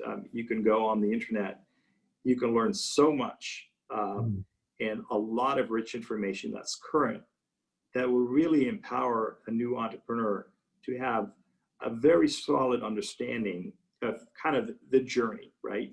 And then it's really, the next step would be to really figure out what you want to do, right? What is the business model? What are you trying to fix or solve or change? Is it something that you've experienced that, or is it kind of a pain point that has triggered this initiative? Or is it kind of a collective group of entrepreneurs or co-founders, and you all kind of have come together and you want to solve this big problem? Whatever it is, I think right now there's so much information out there. But so that's phase one, is really educate yourself on the process. Educate yourself on kind of what are the opportunities out there to start from the basics, you know, setting up a business officially, to having a bank account, right? To having a website. But then the more important things, these are all the basics, is really defining what is your business going to be, right? Is it a product or a service? And then start surrounding yourself with experts. We in this networked economy, I think take advantage of the tools. I think I would encourage everyone to definitely have a profile on LinkedIn, polish up your LinkedIn profile, and start connecting with potential mentors or potential investors. Approach everybody as a mentor, would be my advice.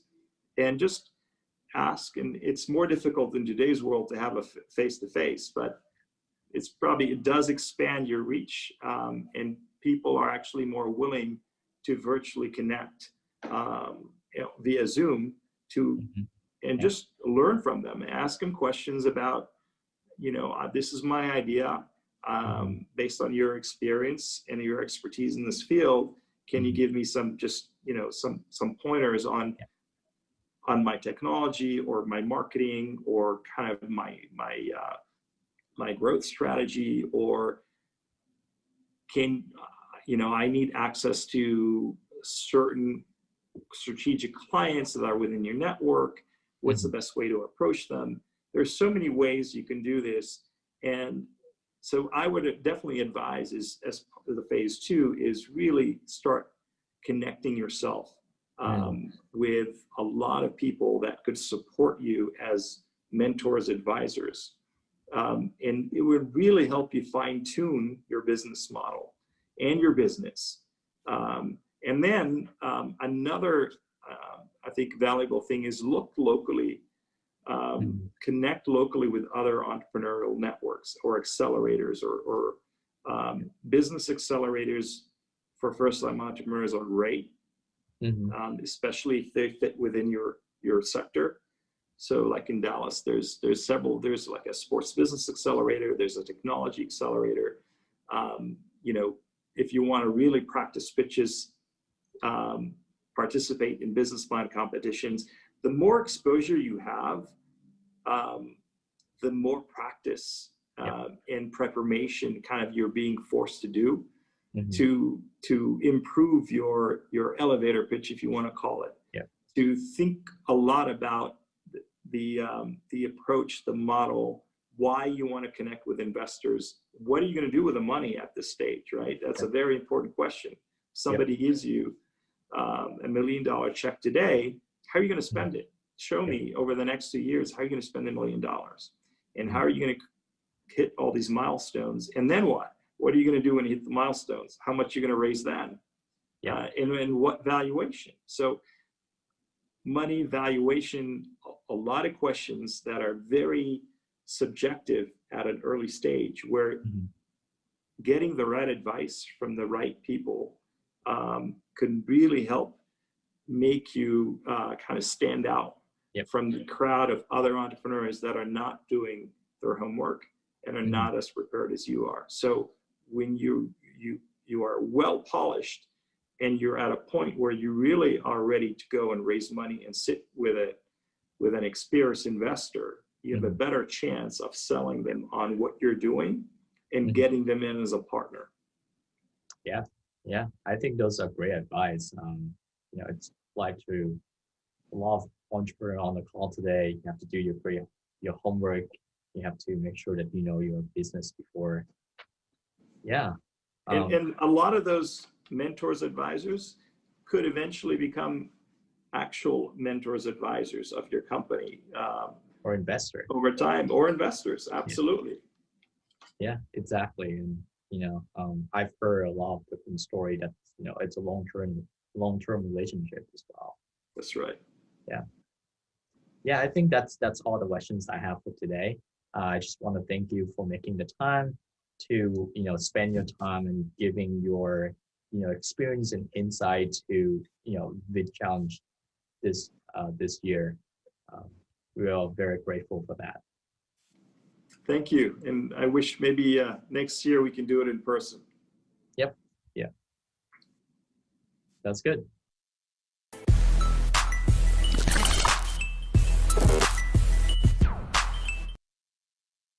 All right, and welcome back from the break. We hope you enjoyed the fireside chat with Mr. Evan Kara. And now let's continue on with our pitches from our amazing startups. The fifth finalist is going to be Cricket One.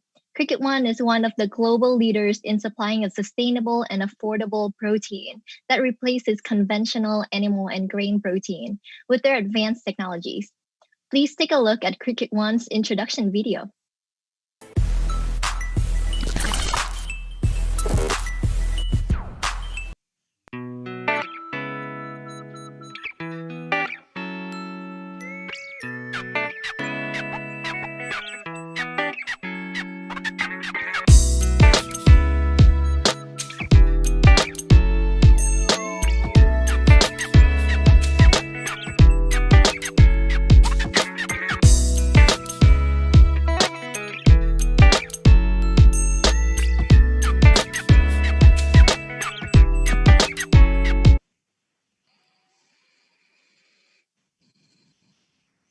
Okay, Cricket One, are you ready?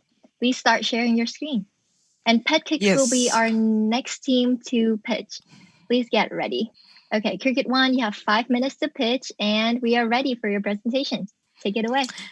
Hello, everyone. My name is Vicky. I am the co-founder of Cricket One. We are the leading global supplier and producers food and beverage ingredients from the cricket. We talk about Cricket One. Talk about the issues. The climate change is not only about the sinking world, but the climate change is also affecting negatively and destroying the agricultural productions. Together with 9.5 billion global populations, we have to be in a position that we have no choice to accept industrial farm animal and pay tremendous amounts of health costs. So, ladies and gentlemen, it's time to forget about beef, and Cricket One is the futures of your solution. We farm the most sustainable livestock, produce the most highly performing nutrition at a very affordable price with a very practical applications. Let me walk you through our innovations. Firstly is our intensive breeding unit, a vertical farming embedded with IoT control and traceability system. This system that we proved to triple the use and recoup the investment within 3 months. Secondly is the proprietary cricket feed. We have and own the world first cricket feed that designed for cricket from 100% plant-based ingredients. This cricket feed that allow us to save up to 75% of feeding costs and cut down 50% of farming cycle. Thirdly is our innovative inclusive business model. We train the farmers, we invest in them, and then we buy all of the output. With this business model, we have no headcount to scale up the productions. At the same time, we have the farmer to earn 6 times extra income. With this new income, they are able to have a better life, give the children a better education, and also the healthcare. In the other hand, we believe market and consumer education is also our job. We run an extensive R&D program and launch to the market different product range. This from a normal powder to the highly processed powder. We also have launching a new product. It's called meat texture insect, which is, we call it meat analog. We believe this is going to be a huge disruption for the food industry. What is our business model? We are an ingredient suppliers. So we work with local farmers. We deal with the cricket. We provide to the food and beverage producers a finished product. And then they're going to present the end consumer product to the market. We are aiming to target the market that's going to worth $1.6 billion in 2021. And based on the current growth of the economy, also the market, that we believe the number is going to be even greater. Our business model and technologies have been proven to work by having our products sold in more than 12 countries at the half of the market price with a very stable supply. We aim to launch into the mass market through our collaboration with major food producers like Unilever, Nestle, Tetra Pak. We also get the strong support from the top university from all over the world, like Wageningen University in the Netherlands, also the Agroforest University in Vietnam. You can find us on many mainstream news channels like BBC, CNA, Deutsche Welle. Thanks to our A team that we managed to achieve so far at very good pace with a very good result.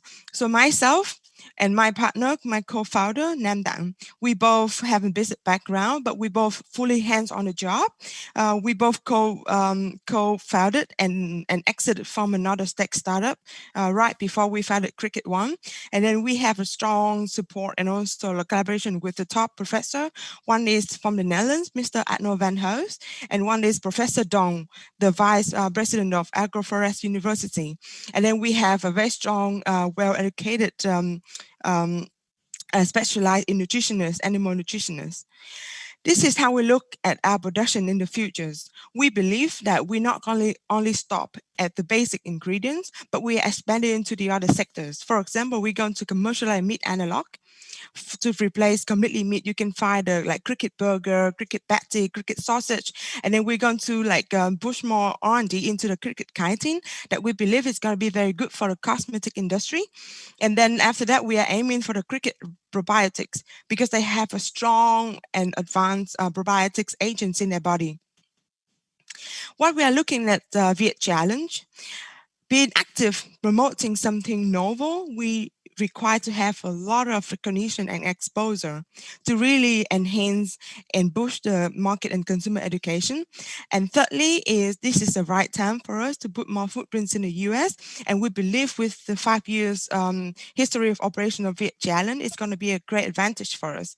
And the secondly is that it's a perfect timing for us to start exploring the domestic market and so the regional market. Thank you very much. And I'm here for the questions. Hi, it's Mike Edelhart. We're very active in next generation food, so I have a couple of questions. One is that one of the reasons behind next generation food is to step away from cruelty to animals. Why is raising crickets to kill them less cruel than raising cows, pigs, or any other animal to kill them when vegetable and lab alternatives are available? So there are a lot of debate and a lot of discussions comparing between conventional animal protein, alternative protein from insects, and also the plant-based protein. And each of the sectors, they have different advantages and disadvantages. Let's put aside conventional animal protein. Let's benchmark in what you mentioned about plants and insects. So insects, especially here is cricket, they don't have central nerve. Literally, they don't have central nerve, so they don't feel the pain. So the reaction during the processing is more or less the nerve reaction to the heat, but they don't feel the pain. That's scientifically proven. And secondly is like if you benchmark in terms of nutritional profile, for plant, you have 6 amino acids. For insects, you have 16 amino acids. So it's going to provide a full, complete nutritional demand for the human body. And in terms of cultivations, for insects, so this is the type of farming technology that you require a certain level of mechanism allow us to do multiple farming. It means like 1 square meter, we are able to scale up to 10 layers. But when it's come to plant-based, at the same time, our land reserve cannot be expanded. We have a certain amount of land. And then with the current plant-based protein, we might need even more of those land area to really farm enough for 9.5 billion people. So we need to find a more sustainable way and also a more affordable way to farm those.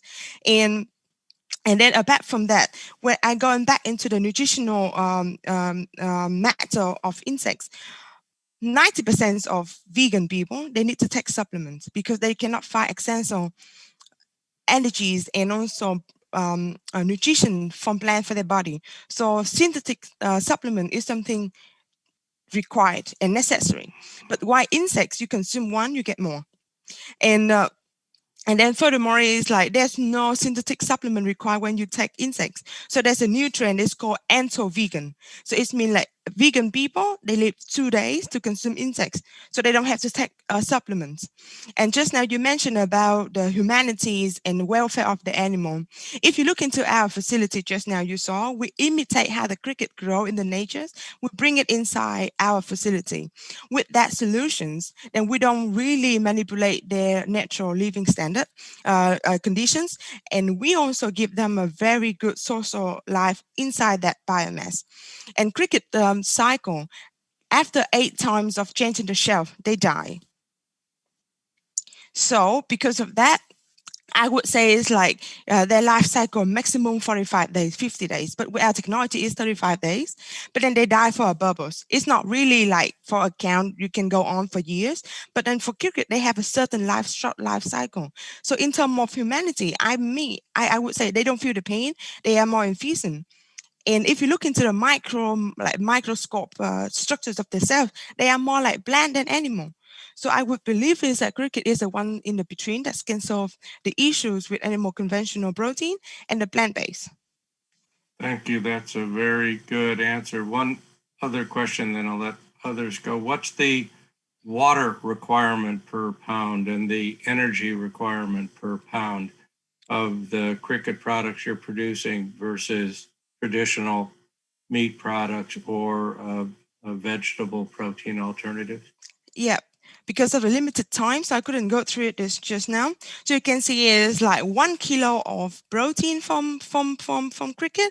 They require 10 times less feed, 200 times less land, double protein, and 2,500 times of less water compared to 1 kilo of beef. Thank you. Hi, Andy Wu here.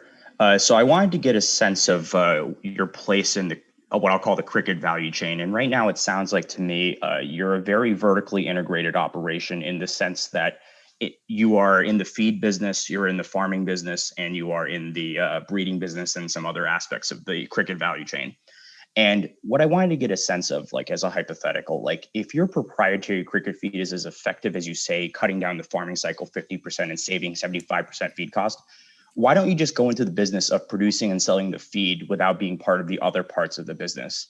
And similarly, you could sell or license the breeding technology rather than doing other things. I'm thinking of it as like the cricket Monsanto or something. Yes. And so what's the argument for having this vertically integrated operation as opposed to a specialized operation?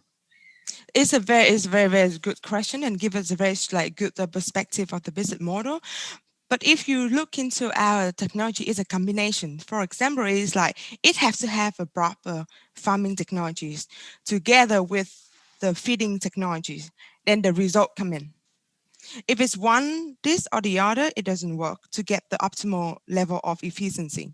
So it's a combination. So secondly is like in the market right now, 95% of suppliers, producers, they give the cricket with the chicken feed, which is fish meal, soy meal. So we are the only one that really own and proven work feeding scheme for the cricket. And because of that, this is our proprietary.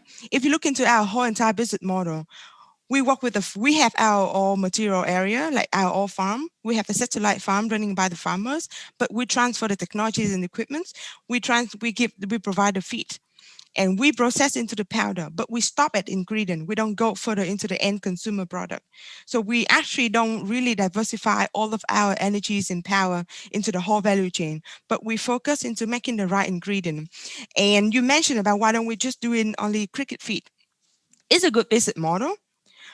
But if only buy our cricket feed, it's not going to give optimal result, as I mentioned. But furthermore, if you look into, if we look into the futures, when cricket becomes so norm, then controlling the material, the raw material, which is a live fresh cricket, is an issue. So we have to make sure we control from A to certain points of the value chain.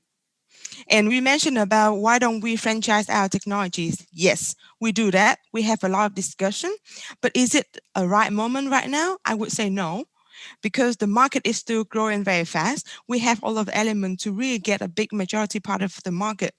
Then there's no point to create more competition at this moment. So we have a discussion to have a similar farm in Africa. We are discussion to transfer our technologies in the Netherlands. We also have a request to transfer in South America.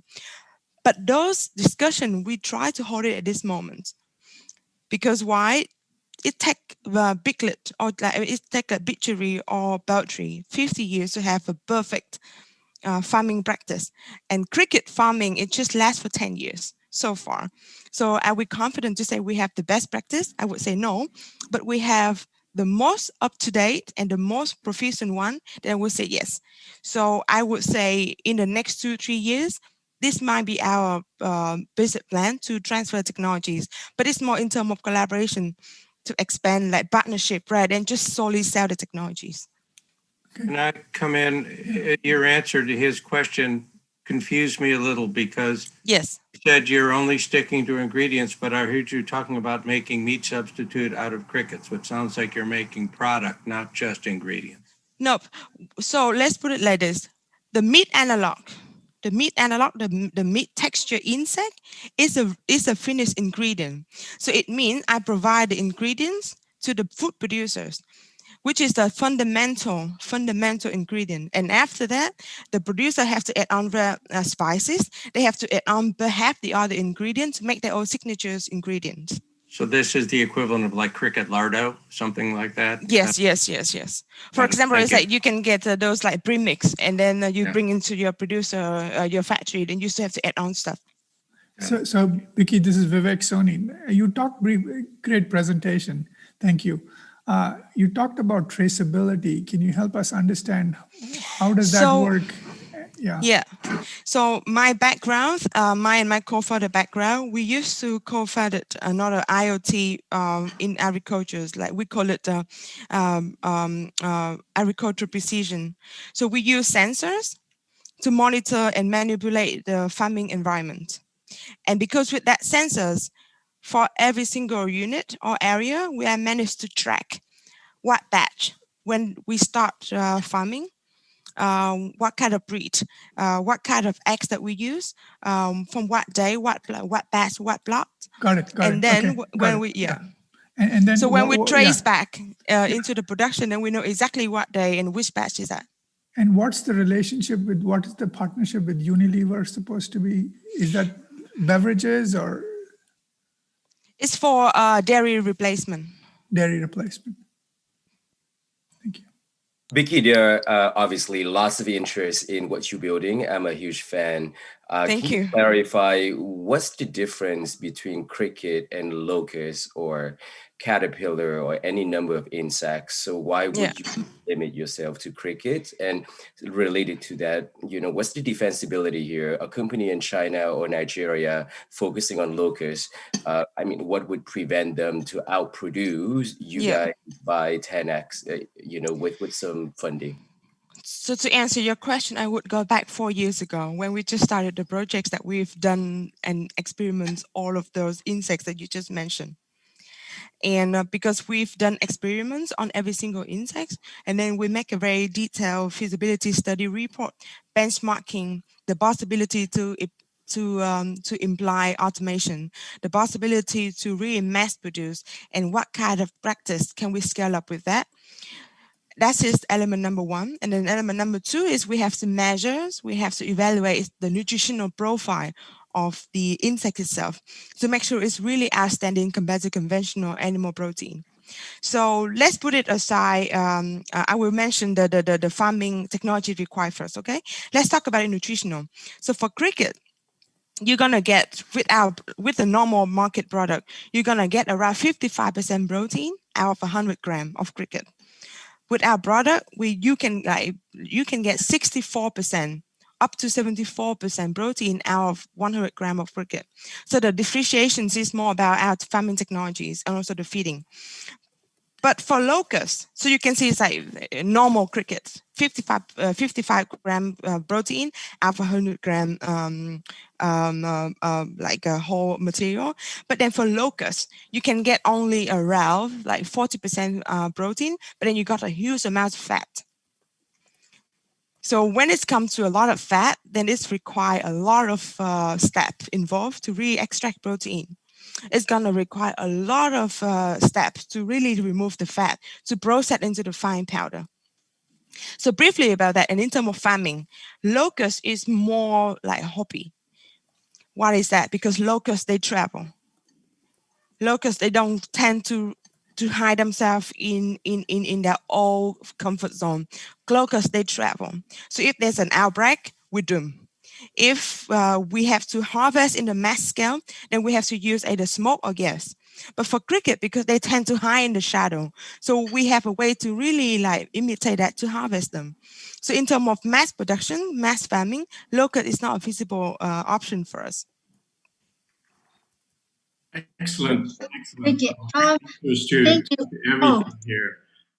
Can I just suggest just really two things. Number one, you know, because I grew up in Vietnam, I used cricket, so I changed the name so that, you know, they were appetizing for me.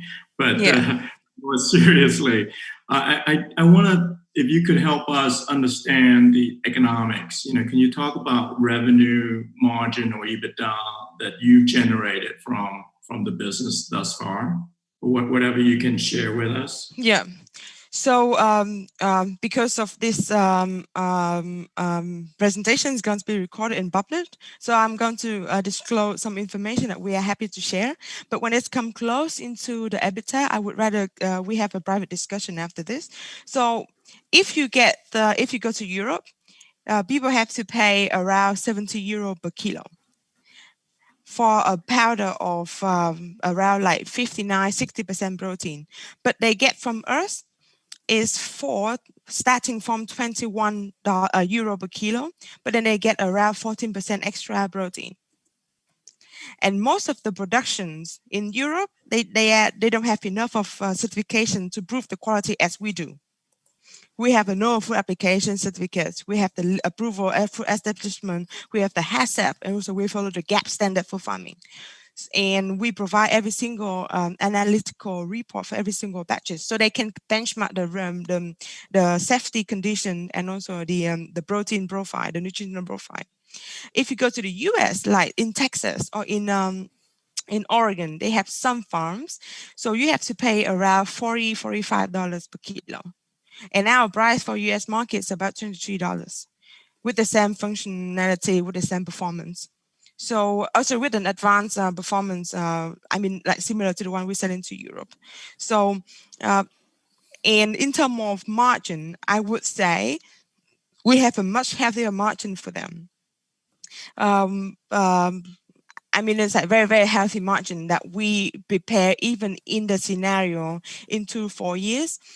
Cricket protein becomes so norm that people want to play the pricing game. Then we are super confident with that. We're not going to support that, but if really going to that part of the trading game, there's no problem for us. So Vicky, I just want to understand, you said this is 45, in the US, it'll be $45 a kilogram? Yeah, the kilogram. Yeah, so but if someone is like cooking, say, I'm just saying like soy protein, like if you have tofu, you know, what's the difference? Because I mean, you clearly said the value, maybe you have higher protein level, but it's almost like an order of magnitude much higher in price, right? Yeah, so I mean, it's like soy protein, there's an advantage of soy protein. So we will not try to compare the pricing here, but let's try to look into the nutritional profile. In soy, you have 6 amino acids. In cricket, you have 16, and it means that the body it less for more. And in cricket powder, you have omega-3, 6, 9. You have vitamin E, my vitamin A, and then the fatty acid in cricket is even more advanced.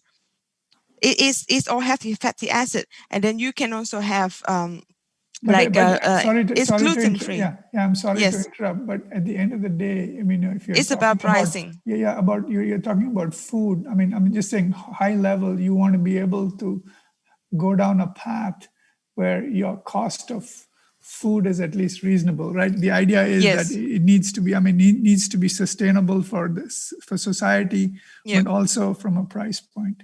Do you have a path? Do you have a path by which the price comes down? We do. Yes, we do. I'm happy to really share because I already mentioned the pricing, so I cannot share you what is our gross profit. You know what I'm saying? I mean, because this one is going to be published. So let's put it like this. There's always a price to pay for sustainability. What is that? For soy, You cut down the Amazon, you grow soy. You pay for the seed, you pay for the fertilizer. But for cricket, you have to pay for the technology to make it sustainable. You have to pay for the automation to really like can multiple the production can be vertical farming. So and then also for soy, you're gonna have to pay extra for non-GMO. And if you benchmark the non-GMO or organic soys, it will be relatively similar to the cricket powder from us. So either you go for the mass market and then you pay extra for health costs, or you go for sustainable options and you don't have to pay for the health costs.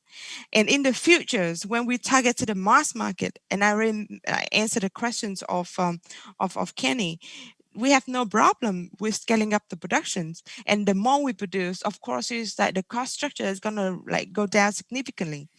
And with our technology, it's a standardized technology. It's produced in Vietnam. It's farmed in Vietnam. We use agricultural byproduct.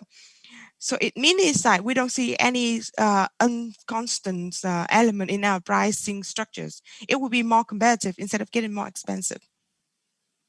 Hi, Vicky. So this is Lucy. I just wanted to have one follow-up question regarding your comment about the protein. So in the US, I think there's some company that had started it about 4 or 5 years ago, but then there's some pushback on the cricket as an insect.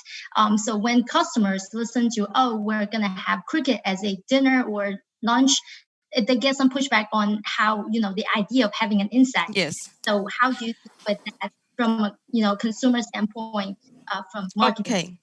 Yeah. So firstly, it's like this is a young market. We are not that every player in this market hoping for one day cricket protein become mainstream. But is it the right moment? Yes, not yet. So we're going to go to the niche where we understand the concept, where we accept the sustainability idea to accept cricket. And then we have another group of client who disregard what is the source of protein coming from. So what they just care is that, oh, this is the protein, and I'm going to get this amount of protein to my product. And then they just care about the nutritional fact. They don't care about a cricket idea. So you can see in the market, you have a lot of companies, they mention like very clear, cricket bread, cricket protein shake. But there's also the company they just mentioned is a hyper protein product. So they get it from us, but they don't care about whether it's cricket or not, but they care only about nutritional profile. So in the market, they have a different consumer segments that depends on the producer, the brand going to tackle them. So for example, is that we have 2 clients in the US. One, they make tortilla chips. One, they use cricket as their tagline to sell. One, they use the protein as their tagline to sell. And then they both achieve into the segment that they are targeting for. But for me, about the bottom line, I would love to have people seeing cricket as a normal thing. It's not thing too high, and it's not thing to really like overshare or supersede the taste of the flavor. Sustainability is the key. Yes. Yes. Thank you. Awesome. Thank you so much. This has been such a lively discussion, and I really appreciate it. So, Cricket One, great job, and we'll look forward to hearing from you more after this as well. But for now, I think we will have to move on to the next team. So PetKicks will be the last team to present for our conversation today. So please, PetKicks, go ahead and get set up. And before that, let's see a video from PetKicks first.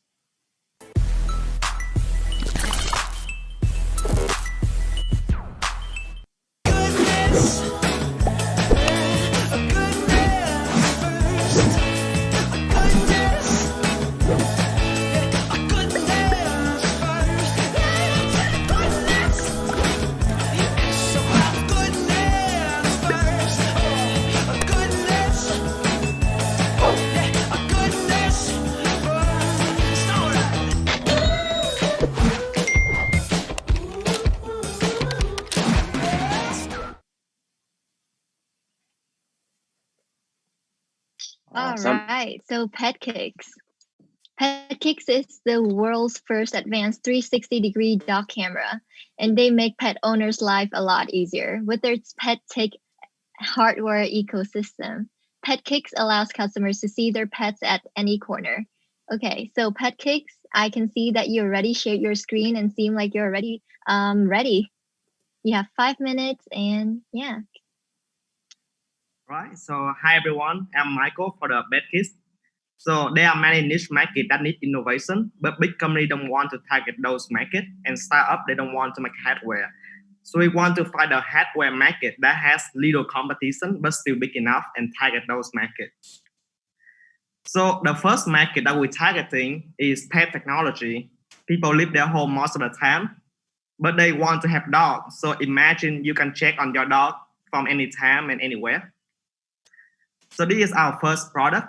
We know how hard it is to leave our dog at home alone. That is why we create the best dog camera in the world. I live with dogs, so I'm not only the creator, but I'm also the user of this product. So let's take a look at what makes us different. So comparing to any existing product, we are so far ahead. So you can read the comparison charts right here, and I will go over the unique selling point. The biggest difference is that we cover the whole room with the 360-degree camera. It doesn't matter where your dog in the room, you still can be able to see them. And you can make your dog run left or right by tossing the treat in any direction. And we are the only dog camera that can do that. So look at the video quality. BetKids is the phone in the middle. Our image quality are phenomenal. You can even zoom in and read the text right here in the middle. And you can even zoom in and see how clear the backpack is. So this is what makes us better than everyone else. Privacy is a big concern to everyone. So when users don't use the app, BetKids will automatically turn to the wall.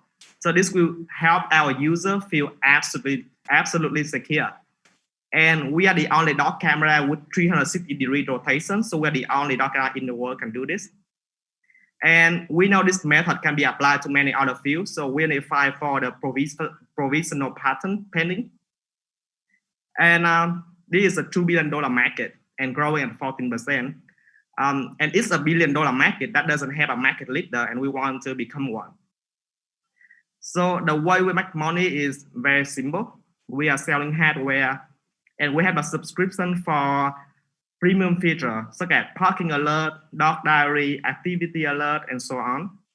And we're also gonna have full subscription. So after perfecting our subscription model, we will sell the hardware at manufacturing cost and generate revenue from the subscription. Here's our traction. So we launched in September, and in last month, we got more than $18,000 order. And we have one patent pending, 1,000 people signing up to get update from us. And there's a lot of retailers all over the world are showing interest. So people think it takes a lot of money to manufacturing hardware, but we figure out a way that it's only requires $71,000 to start manufacturing. And this is a niche market, so we have a huge profit margin, and we can get to a profitable stage very quickly. Here's our logistics. We make the product in Vietnam, and then we will sell it. In the USA and Vietnam market, we ship it directly to consumer, and in other countries, we will go to retailer. And here's our growth plan. The most powerful marketing tool we have is the clip made by our existing customer that's selling on their social media. So we want to leverage this free and efficient marketing tool. Just imagine one clip that goes viral. It's gonna boost our sales tremendously. And then later on, we can always make more hardware, sell and expand to other countries through retailer. And this is just a store. We want to continue making great consumer electronic product in niche market. And because we develop all the technology in-house, so we can leverage our existing technology and bring a product from idea to mass production in 6 months. And very few startups can do that. And also because we target niche markets, so when big company they don't come in, so our main competitor are gonna be other startups. So here's our long-term goal. There are very few hardware companies in Vietnam, so we set out to build the biggest electronic company in Vietnam. So after winning in the niche market, we can start making product that targets the mass population in Vietnam. There's a lot of unique problems in Vietnam that no other country have, and we can targeting those markets. So we're doing all of this with just 5 people, And to keep building good product and win the market, we need the best people. I'm going to talk to many of my friends in America to come back to Vietnam and work with me on this company. So if you are watching this live stream and want to join us on a journey to become the biggest consumer electronic in Vietnam, send me an email. Thank you. So, awesome. Thank you so much, Pet Cakes. And please welcome we will now turn on to the Q&A from the judges. Please go ahead. Where did you file the patent? I'm sorry? What geographies did you file the patent in? In the USPTO. Thank you. Hi, Andy Wu here. I just wanted to ask, does it make sense for you guys to prioritize integration with existing like IoT and smart home standards like Zigbee and connected home over IP? And like, if so, like, do you see any complementarities with other aspects of the smart home, like lighting systems or, whatever? Okay, so we really think about that. Like all the smart home system is basically on or off or scheduling. It doesn't require a lot of interaction on the phone, but our product require a lot of interaction on the phone. You play with your pet, you turn left, turn right, you throw the twist. So we have to design the UI that is very good for interaction. And all the smart home existing currently, like Amazon, it's only like on, off, or scheduling. So we don't have the plan to integrate with that. And what's to prevent a large player with other IoT devices in the home, if this begins to be popular, putting a good camera in there alongside it with a rotator underneath it and competing with you directly, or even giving that away to just hold their customers? Okay, so this is a niche market. So I think big player like Amazon will not come in, or even Samsung will not come in. But let's say even if someone to plan to come in and they already have like an existing system, let's say they have their smart home app already, and their smart home app basically doing on or off or scheduling. I don't think that they will redesign their whole like their whole UI and their whole app to compete with me, because this is a small market and the smart home market is way bigger. So it doesn't make economic sense for them to compromise their smart home product to compete with this smaller market.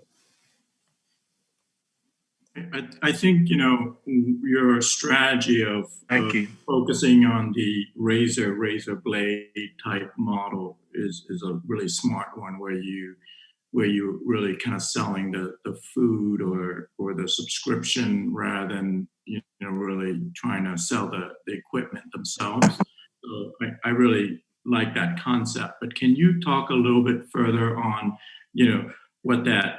how does that translate in terms of profit for you? So currently our hardware, we have 65% margin. It's a niche, again, niche market. You sell with smaller quantity, but the margin is huge. That's give us a good start because we are startups and hardware startups. So we want to get to profitable state. And also when we sell enough product, so my plan to integrate the food subscription is that starting, we will just be an affiliate. So we will not do the fulfillment ourselves. We just partner with the food company and then we get a cut from that. You should think about partnering with Cricket Tone. They are producing protein. Yeah. So Michael, really nice presentation, and you talked about being the best dog camera. That sounds really interesting. So could you talk a little bit about the subscription? I think you mentioned two things in subscription. Could you say what is your subscription model? Okay, so the first thing is software. So let's say people are willing to pay. I already talked to a lot of dog owners. They're willing to pay a monthly price. Let's say $4.99 a month to know if their dog is parking abnormally when they leave the dog at home alone. So parking alert, and that's the first one. And then activity alert is that when their dog at home and going around the house, this camera will automatically recording their dog activity, so they can have like a summary of their dog activity. People willing to pay for that, and so that's like two most popular AI feature that customer want. That's a software side, and the food subscription side is simple. It's like like we can have like a subscription. Got it. Okay, no, thank you. Got it. Thank you. Thank you. Michael, can you share a little bit about the R&D cost and how long did it take you and the team prior to going, to start monetizing in September? How long was that process from inception to September, which is last month? Okay. Yeah, I love to say it. So I'm a software guy. Also, I'm a mathematics and software guy. I work in the US, mostly doing software. But then I see the hardware is the future of Vietnam because there's no one doing hardware in here. And then I see in Japan and Korea and China, they're doing hardware. So I think eventually Vietnam will have to catch up with those countries. So I started doing research about hardware about 1 year and 11 months ago. So it took us almost 2 years from zero knowledge about hardware to get to this point of mass production. And our team only have 5 people. It's really small. I'm doing everything. I'm doing from hardware to software to business side. I know a little bit of everything, just enough to work with specialized people. And we have one hardware design guy, one embed code for the hardware, and one guy to do the cloud and the app, and one girl to help with the business. So it's just a team of 5. So the way I build my team is that I only tag in people that say the same philosophy, passion, and long-term vision. And anything that, let's say if I need something, but I cannot find the people to do that, I will outsource it.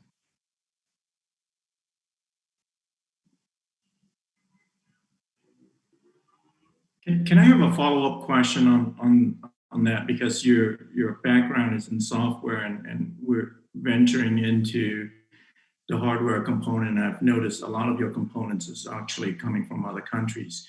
Can you talk about how do you ensure quality, or that this camera works and it will continue to work? Because if you have a dog, and I would imagine if I'm a dog, I would attack that machine, And so how do you ensure against that and not have a bunch of returns?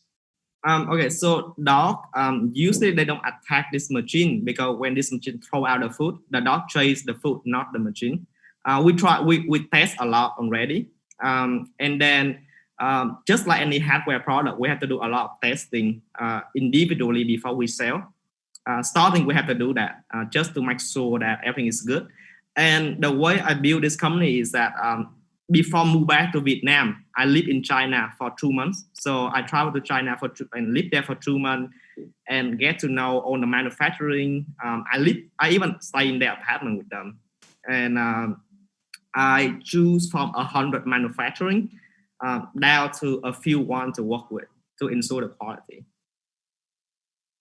So it's been a long process of choosing the manufacturer and partner to work with.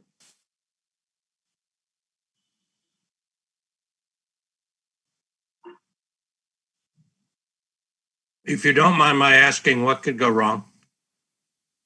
What could go wrong? I'm sorry, can you repeat the question, please?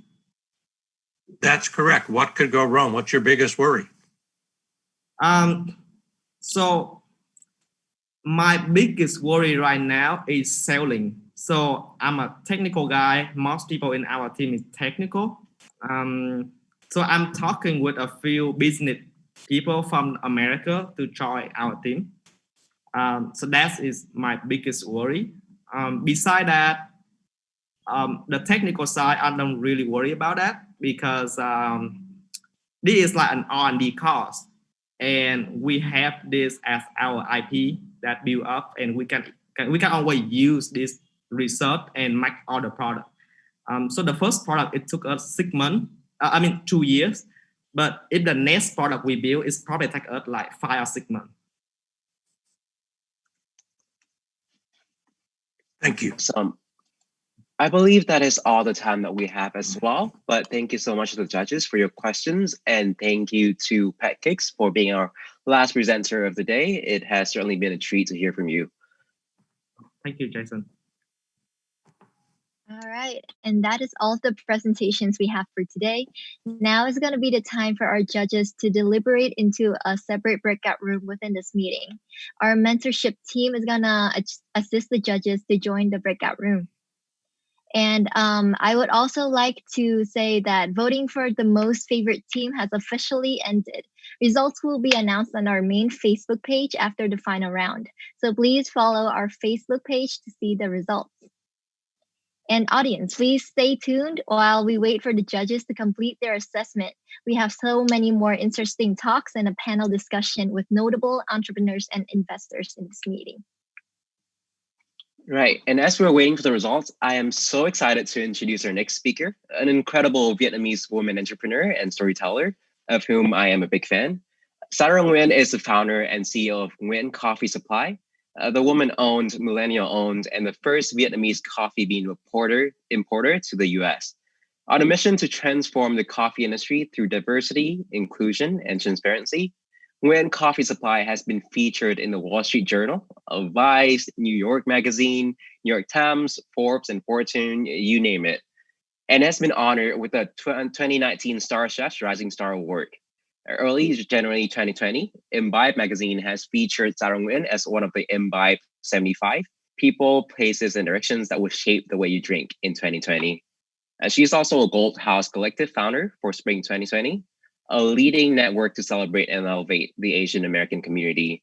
And what an appropriate time for those of us in the US who's late to hear from Sarah, who we need some coffee right now. So please go ahead, and we're excited to hear from you.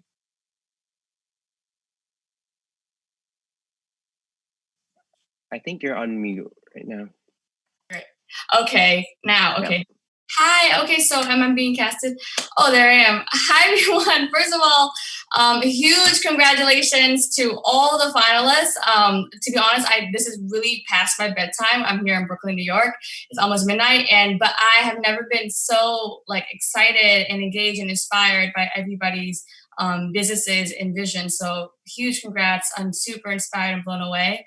Like Jensen said, my name is Sarah Nguyen. I'm the founder and CEO of Nguyen Coffee Supply. And over the next, I'm going to time myself so we can stay on track. Over the next 10 minutes, I'm just going to share a little bit about my startup story and navigating the CPG startup world. Nguyen Coffee Supply, our mission is to establish Vietnamese coffee and Vietnamese coffee culture in mainstream American audiences, and then eventually the global audience.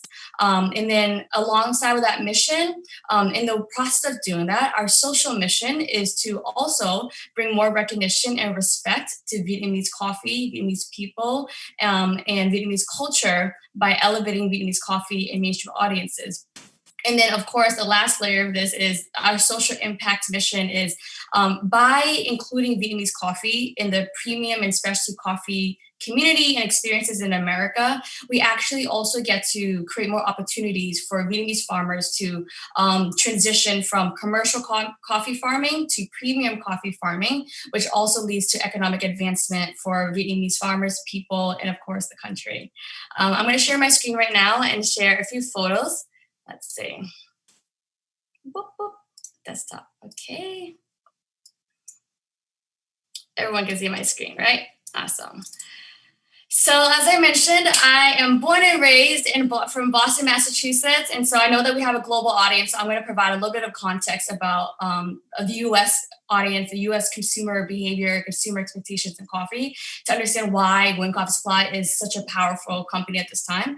That's me in the middle right here, my mom and my older sister, Jen. My mom is from Quang Ngai originally. She left Vietnam when she was 18 after the war, ended up in a Hong Kong refugee camp for 2 years, and was eventually sponsored to come to Boston, Massachusetts, where we settled. And that's my dad. My dad is from Hanoi. And again, this was our first home in Boston. My dad also left when he was around 18 years old, left by boat, a part of the group of Vietnamese refugees called Vietnamese boat refugees went to Hong Kong coincidentally, and then he met my mom in Boston. And just a fun little fact, when my parents first met, like everyone, of course, in the Vietnamese refugee community liked my dad. He's like very handsome. But my dad liked my mom, who's from the South. So everyone was like, oh, she's from the South. How could you like her? And then my mom was like, oh, you're from the North. I don't hang out with communists, right? And then it was really funny. My dad was like, just because my government's that way doesn't mean I'm that way. And I feel that way about our government in America all the time. But so they got together, and Boston was where I was born and raised. So this is a photo from my very first trip to Vietnam with my current producing partner, Antien, who's in the front and center. So the vision for Nguyen Coffee Supply started around 2016 because what was happening in American coffee culture is what's known as the third wave coffee movement or specialty coffee movement, which has been around for about 20 years now, right? And to briefly put it, the main values of specialty third wave coffee culture was all about transparency and origin. It was like, we want to know where the beans are from. We want to know who's farming the beans. We want to know what countries it's from. We want to know like what the variety is, right? And third wave specialty coffee movement was centered heavily around Arabica beans and from Africa and South America, right? And at the same time, within American coffee culture, there was this horrible stigma that everyone kept repeating, and they kept saying Vietnamese coffee is cheap. Vietnamese coffee is inferior to Arabica coffee. Vietnamese coffee doesn't belong in specialty coffee culture, right? And it just blew my mind that there was this culture of we care about transparency and we care about people, but those values weren't being applied to Vietnamese coffee farmers, people, or community, right? And of course, taking a step back, the stigma of Vietnamese coffee being cheap, it comes from somewhere. It comes from the commercialization of Vietnam's coffee industry, which was, of course, pushed upon Vietnam by many corporate forces, right?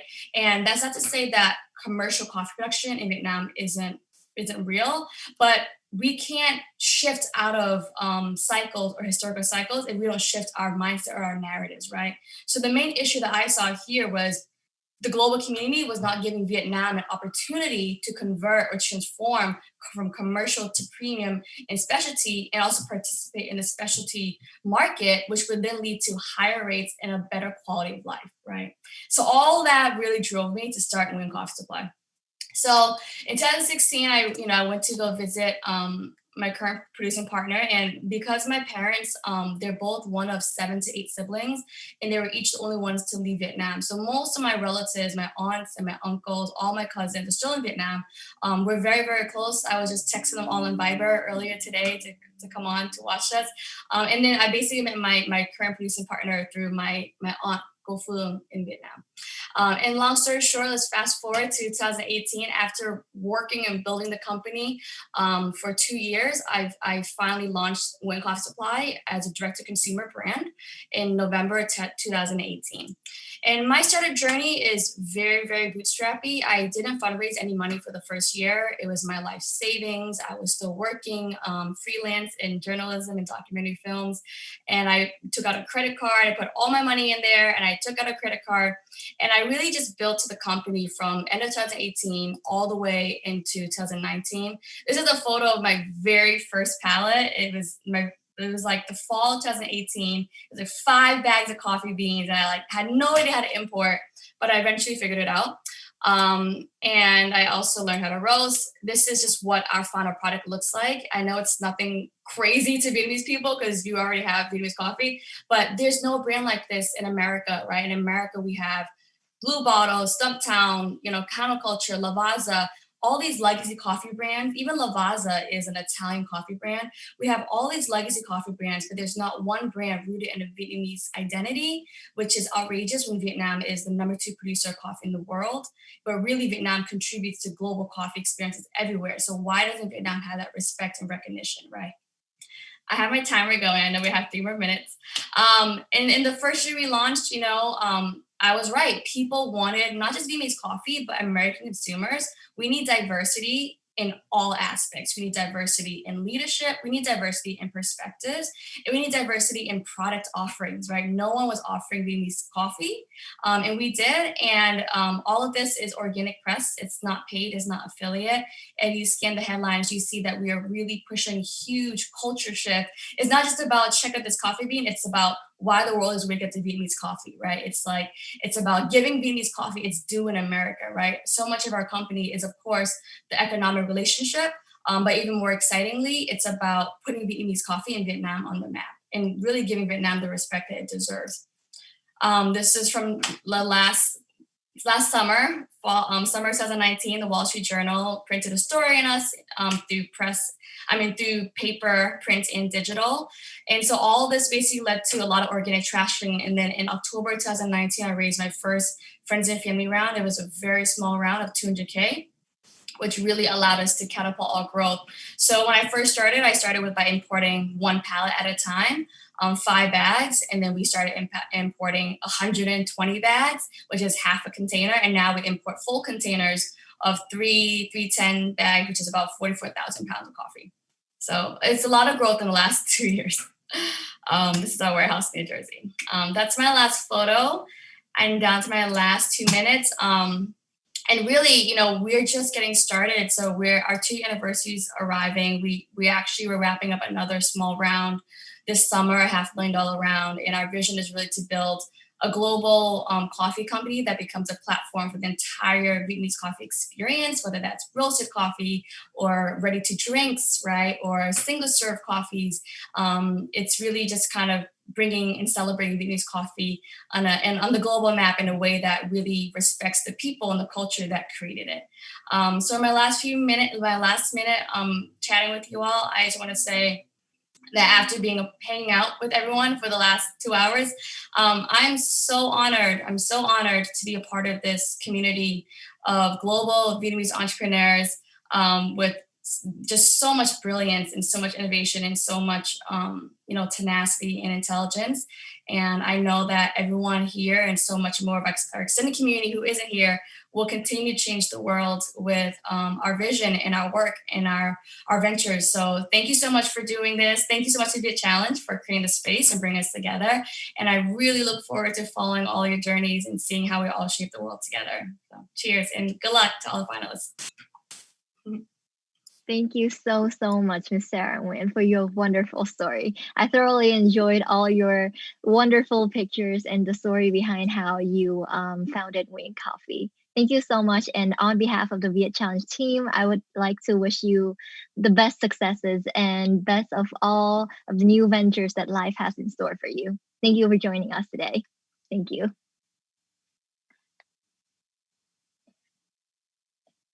Next is one of our most fascinating sessions of the final round of VietChallenge, our panel discussion titled Startup Insights, a Perspective from Investors. And I'm sure that this session will provide opportunities for VietChallenge startups as well as other young entrepreneurs to meet, learn, and cultivate valuable feedback and experience from our major investors, and to acquire more skills needed in company founding through sharing real-life experiences from founders and investors. So with that, please join us in welcoming our 4 panelists to our stage today. First, Ms. Ando, principal of Padamar Capital, an early stage venture capital firm investing in companies serving the mass market in South and Southeast Asia. Prior to joining Padamar Capital, Ms. Do was a vice president at DWS Alternative, a leading global investment manager specializing in private equity and real assets. Ms. Do is also a long-term mentor for SEO Vietnam and the Lương Văn Can Scholarship Fund, 2 nonprofit organizations that are set up to support and develop leadership capacity for young professionals in Vietnam. We also have Mr. Gavin Teo, General Partner at Altera Ventures, a venture capital partner dedicated to Southeast Asian founders. He was previously a general partner at B Capital Group, a global venture growth fund where he led the investment committee and managed investments in digital health and consumer internet. Earlier in his career, Mr. Teo was an investor at Comcast Ventures, a product manager at Zynga, and a management consultant at Bain & Company. Gavin earned his MBA from the Wharton School of the University of Pennsylvania, where he graduated as a Palmer Scholar and holds a BA in economics from Claremont McKenna College. And next, we also have Mr. Olivier Rosen, co-founder and managing partner of VietVentures. It's an early-stage venture capital fund supporting outstanding entrepreneurs in Vietnam and Southeast Asia. Previously, Olivier was a general partner at Project A Ventures. He also held executive roles at Google, YouTube, Microsoft, and Yahoo. Olivier was also a tech entrepreneur in Europe and received a master's degree from Audencia Business School. And last but not least, we have Ms. Vi Le, co-founder and general partner at Do Ventures, a premier early-stage venture capital firm that focuses on making venture capital investment in information technology companies in Vietnam and Southeast Asia. She is an innovative serial entrepreneur with extensive experience in operations and keen insights into the Vietnam market. In 2010, Ms. V founded Chan.vn and served as CEO, developing the platform into one of the most popular online fashion shopping centers in Vietnam. In 2014, she exited Chan.vn to Vingroup, the largest private conglomerate in Vietnam.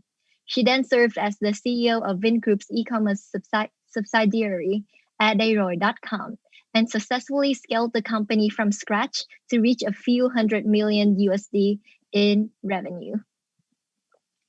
Welcome all the panelists. Thank you so much for joining with us today. So to begin, I would love to ask first, kind of a question to throw it out to all of you, and then we can dive in to get to know more about your specific investment strategies and everything with regards to your specific firm as well, just to get the audience to know a variety of different investing practices. But I think it would be a filler for VietChallenge if we had gone without kind of exploring more about the investing landscape in light of the year that we're in right now, 2020.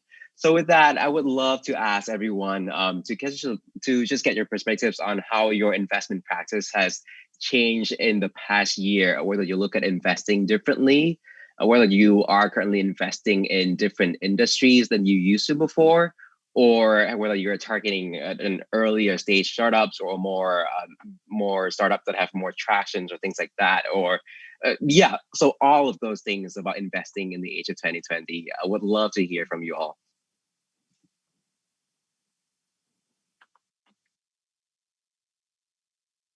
Great. Well, thank you very much, guys, for hosting. And it's a real pleasure to be on this panel to learn from everyone here.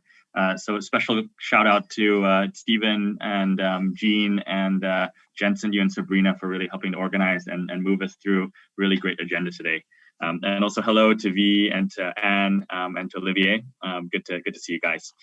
So just by brief summary in terms of where we focus at Altara Ventures, we really look at early stage opportunities across Southeast Asia, where Vietnam is a critical market for all the reasons around demographic shifts, digitization, the growth of large consumer markets, and increasingly business verticals that are ripe for technology to continue to transform and enhance existing ways of doing business.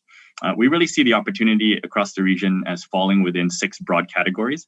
I think the first 3 are generally recognized, I think, as kind of the recent wave of Southeast Asia technology integration into e-commerce, logistics, and financial services. So I think those 3 tend to converge and seem to be quite prevalent across all of ASEAN as well as in Vietnam. But then also increasingly we're seeing activity at the early stage in companies that are trying to solve new issues and challenges with technology in areas like healthcare, in education technology, and also in business software. And so as I look at some of the startups today that we had the privilege of hearing from, the range is very broad, from alternative food and consumer electronics through to education and even enterprise software for the hospitality space. So I think this is a really great sign that there's tremendous innovation and excitement. As a fund, we tend to invest at the Series A stage. So for that definition, we tend to think of $2.5 to $3 million US entry equity checks, pricing and leading 5 to 8 million Series A rounds, where we'd love to invest alongside other great investors and teams that have a local sourcing capability and relationships on the ground in Vietnam. So it's a real pleasure to be here and to share more ideas around how we can all help each other as we build this ecosystem in technology.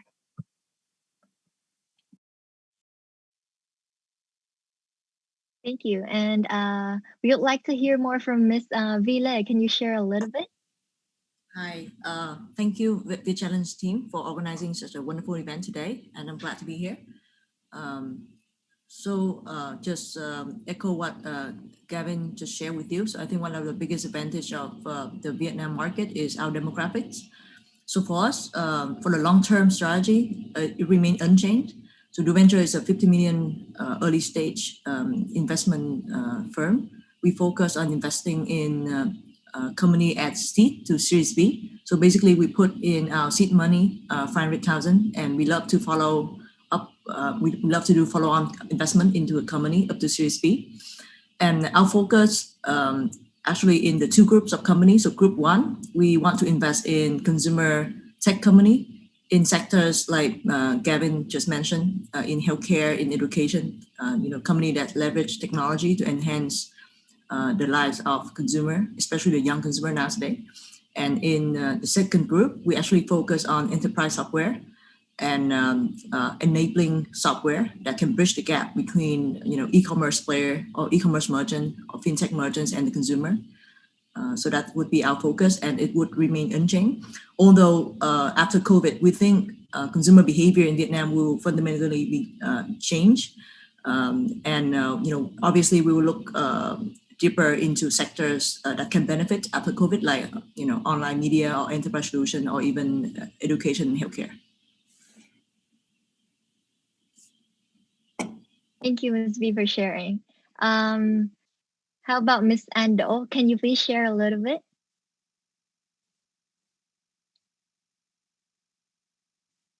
Sorry, I think you are on mute. We cannot really hear you.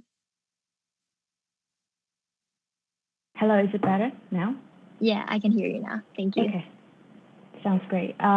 First of all, thank you, the organizing team, for the opportunity to be on this panel and to learn from everyone. Just as a reminder, for Patama Capital, we are an impact venture capital fund, which means in addition to being a traditional venture capital fund, an important pillar of our investment criteria is to improve the economic livelihood of the communities we serve.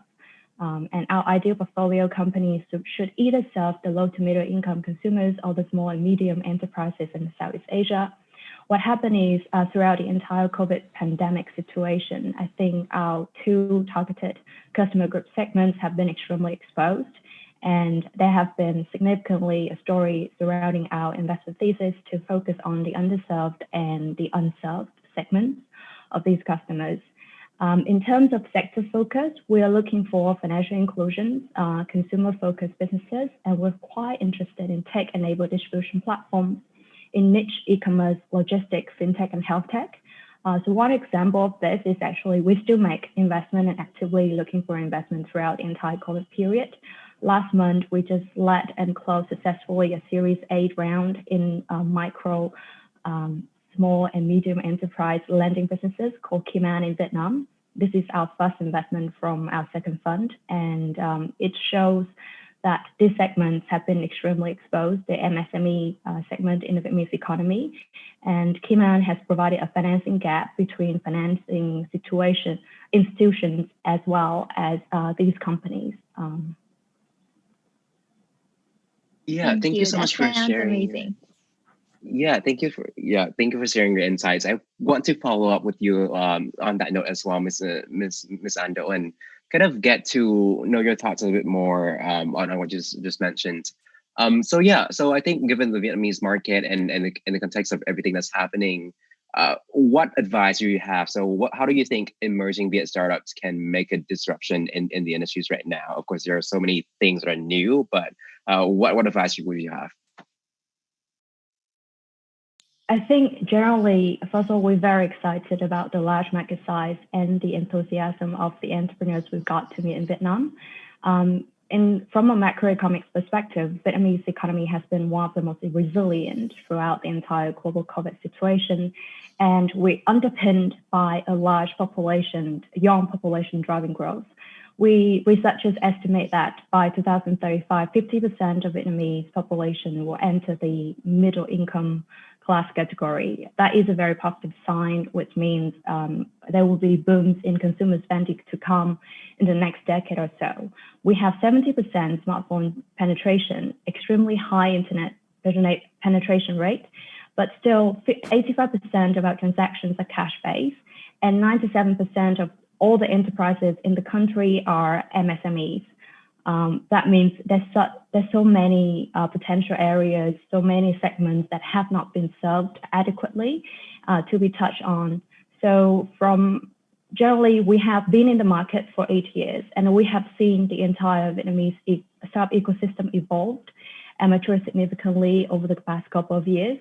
There are existing problems and key pain points that we think still exist. For example, lack of credit to the MSMEs, the cashless payment system, which have not been in place, the fintech infrastructure development still can grow and scale significantly, the high logistic costs, which pretty much really underpin the entire high cost of living in the country. There's still agricultural efficiency. These are a few problems and that I've just named here, and we continually to meet visionary founders who are keen on tackling these problems, and we're inspired by their stories every day.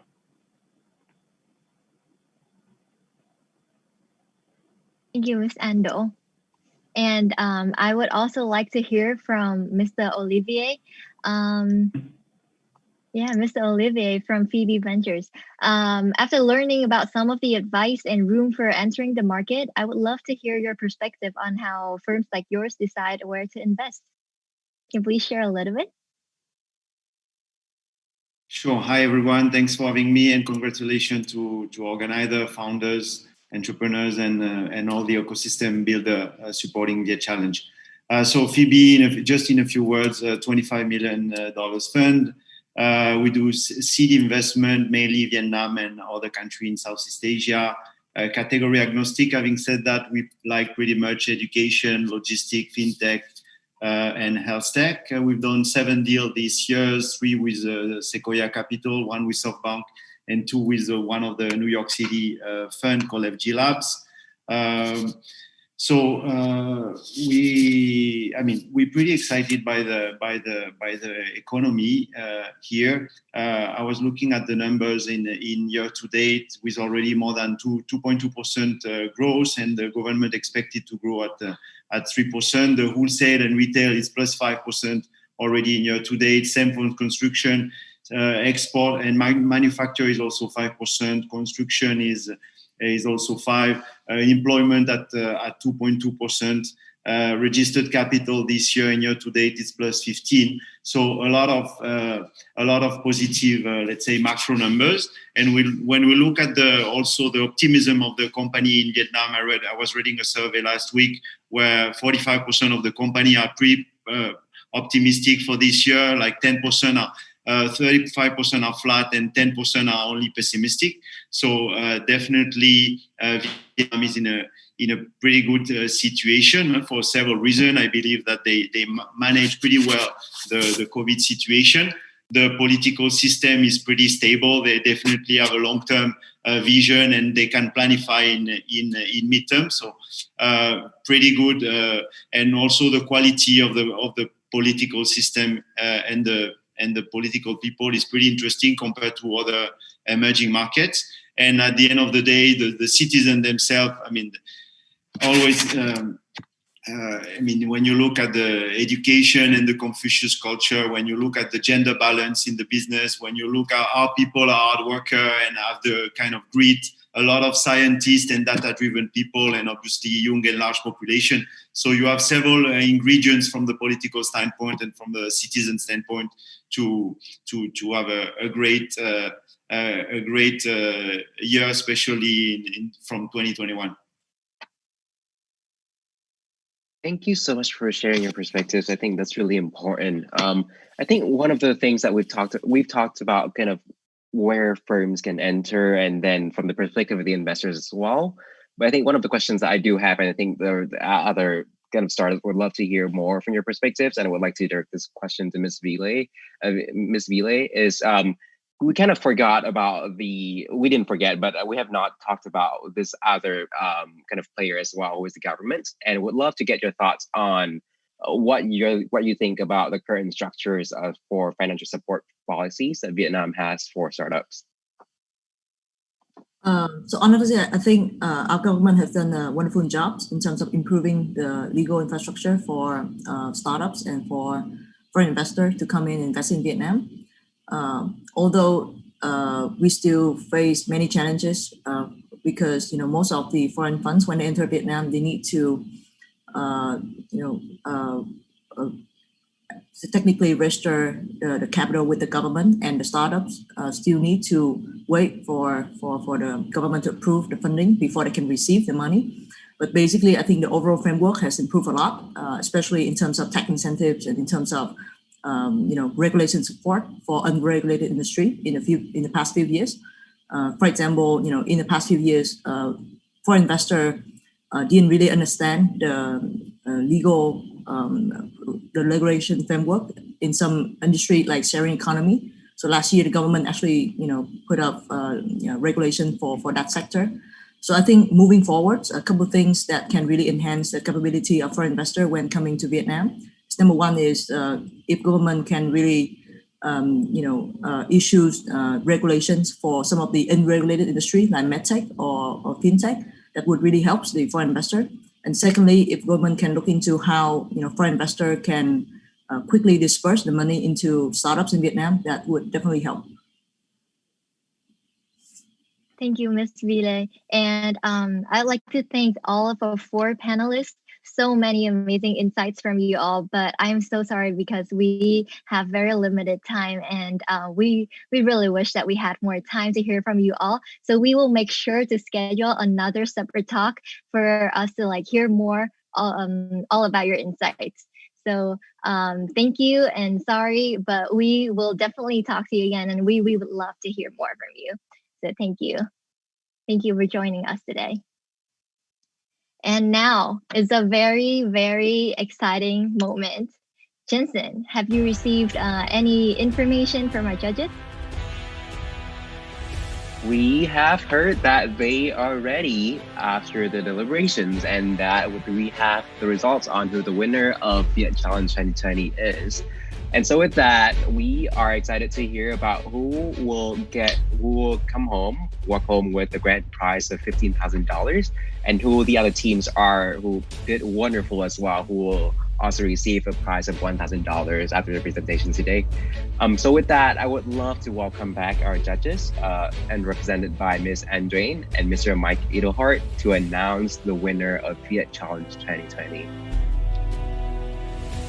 Before we announce the winner, could I ask everyone to turn your video on so we can take a screenshot during this very important moment? Please keep your video on if you can. So thanks. So I have been asked as a form of exquisite torture to say a few things about my experience as a judge here at VietChallenge since I've been judging from the very beginning. And then I will turn it over to Anne to actually announce the winner.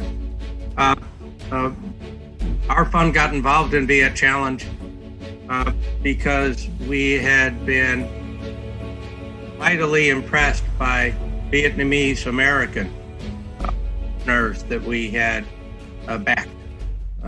Coming out of Stanford, coming out of Y Combinator, coming out of all sorts of places in America. We found them to be brilliant and hardworking and impressive and patriotic and just delightful. And we began getting curious about what's going on back there in Vietnam to produce people like this, and met the organizers of the VietChallenge way back at the beginning when this was a very small event. And I'd say back then we were interested, curious.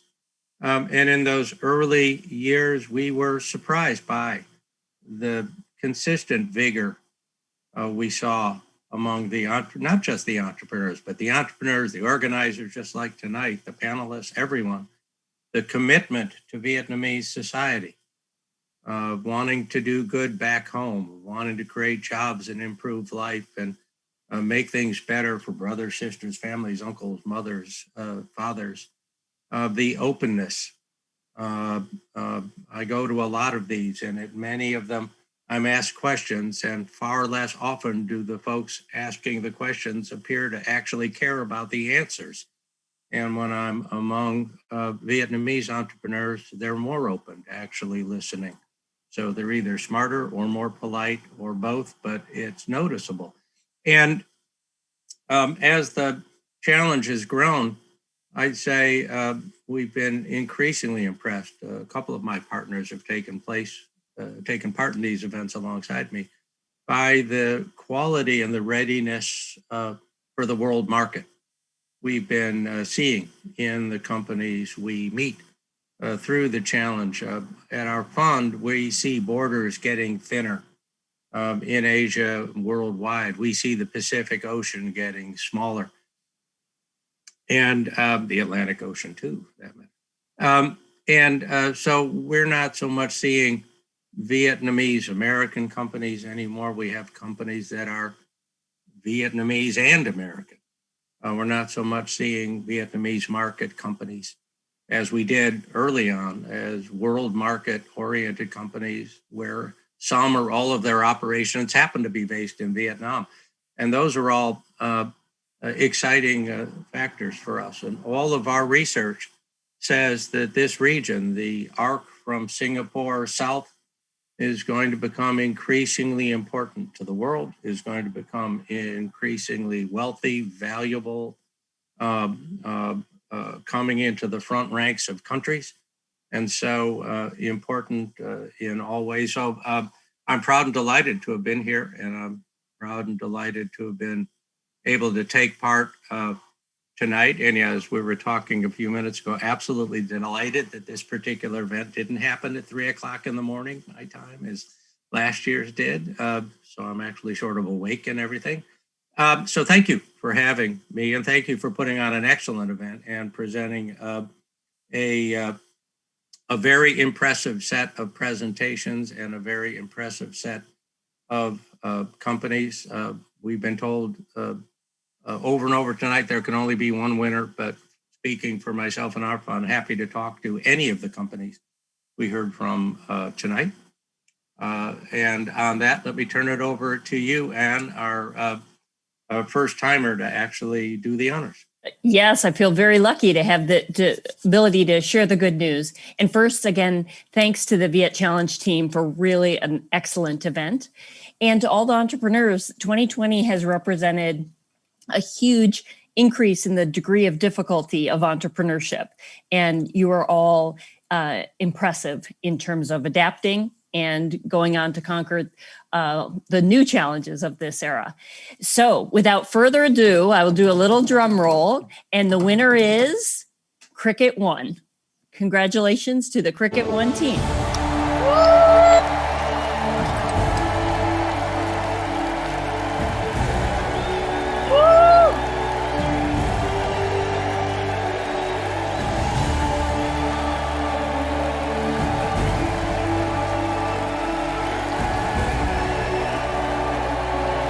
Congratulations, Cricket One. Congratulations, you well deserve the first prize because your pitch today was amazing and your business idea is truly innovative. Thank you.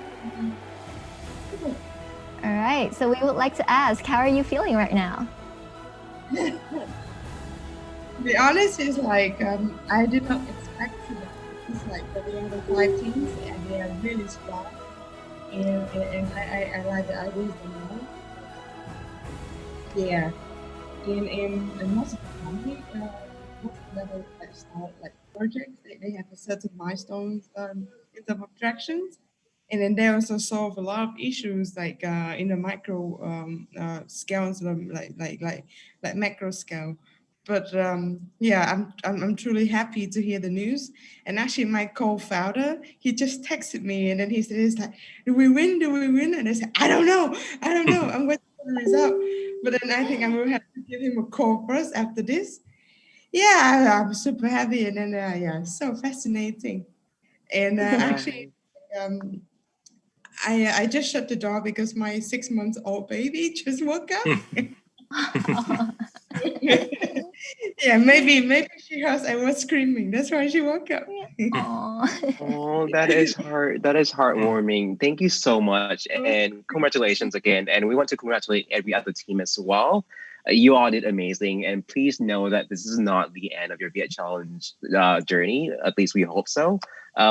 Please continue to work with us. We would love to keep working with you and help you connect with other investors, or just be a part of our network as well.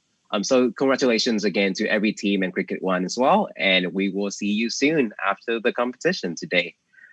So last but not least, we want to turn back to our other station in Vietnam and just get a quick reaction from the Vietnamese team, from the team in Vietnam. And after that, I think we'll see what we have.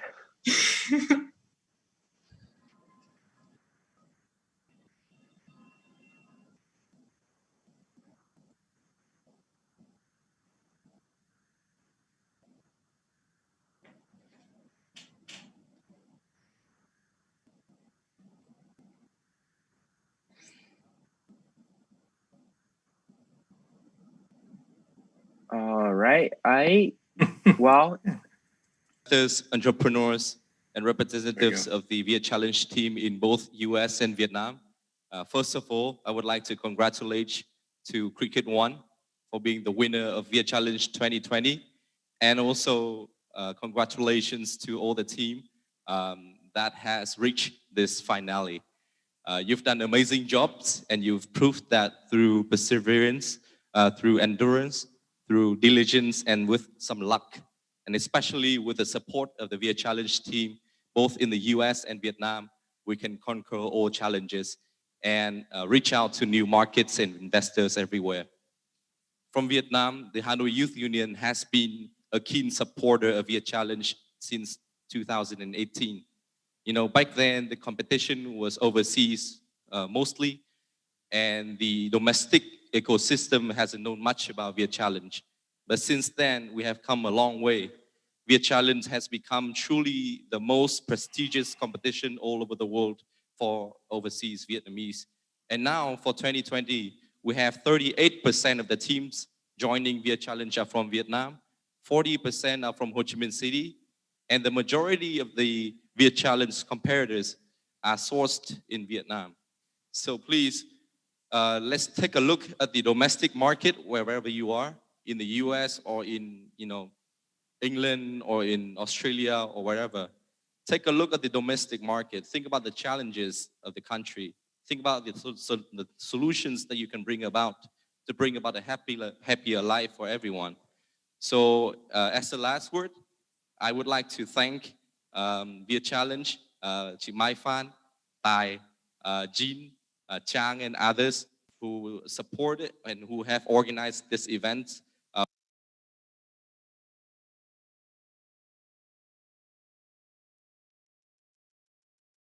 Continue to work with you as well as sponsors such as SSI and other partners in the US, in Vietnam, or other countries.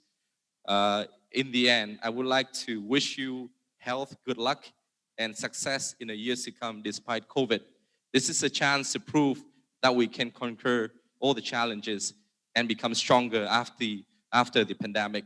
Thank you very much. Thank you so much, Mr. Hình Trần. That is a great reminder to hear from the team in Vietnam that even though we're in this virtual environment, we are still very connected. So with that, we would like to thank all the judges, the sponsors, the guests, panelists, startup teams, and thank you to the VietChallenge organizing team as well for putting everything together.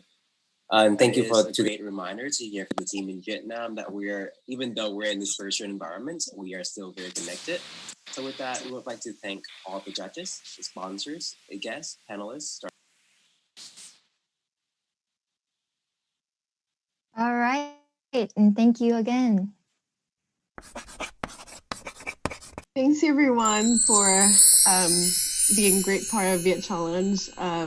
I just want to say that on behalf of the organizing team, we cannot say, like, no words can express how grateful we are to everyone here who have donated on your time, to the contestants who trusted our competition, trusted that, you know, like we would give you access to the best mentors, the best judges, and also to our volunteers who been working tireless number of hours. And if you look at our eyes now, you probably know that we did not sleep a lot. But so yeah, so just want to thank everybody. Congratulations to Cricket One once again. I'm very proud because this is the second year in a row that a woman founded business won VietChallenge. So this is very extremely impressive. And knowing that your baby is only 6 months, you know, kudos to you and kudos to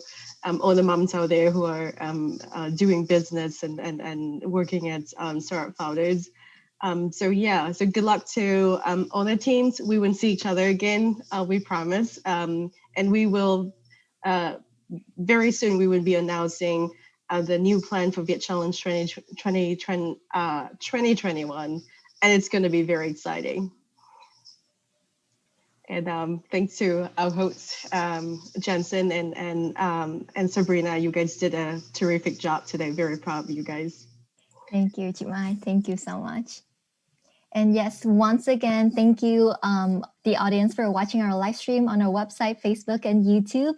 And it's been greatly meaningful, our journey of empowering and enabling Viet entrepreneurs. Thank you, and we hope to see you again in 2021, hopefully in person, so we can continue to create amazingness. And yeah, and finally, we have a very special present for VietChallenge to celebrate their 5th birthday and also to celebrate all of our amazing volunteers. Thank you, everyone, and good night if you are in America, and have a good day if you're in Vietnam. Thank you and goodbye. Thanks.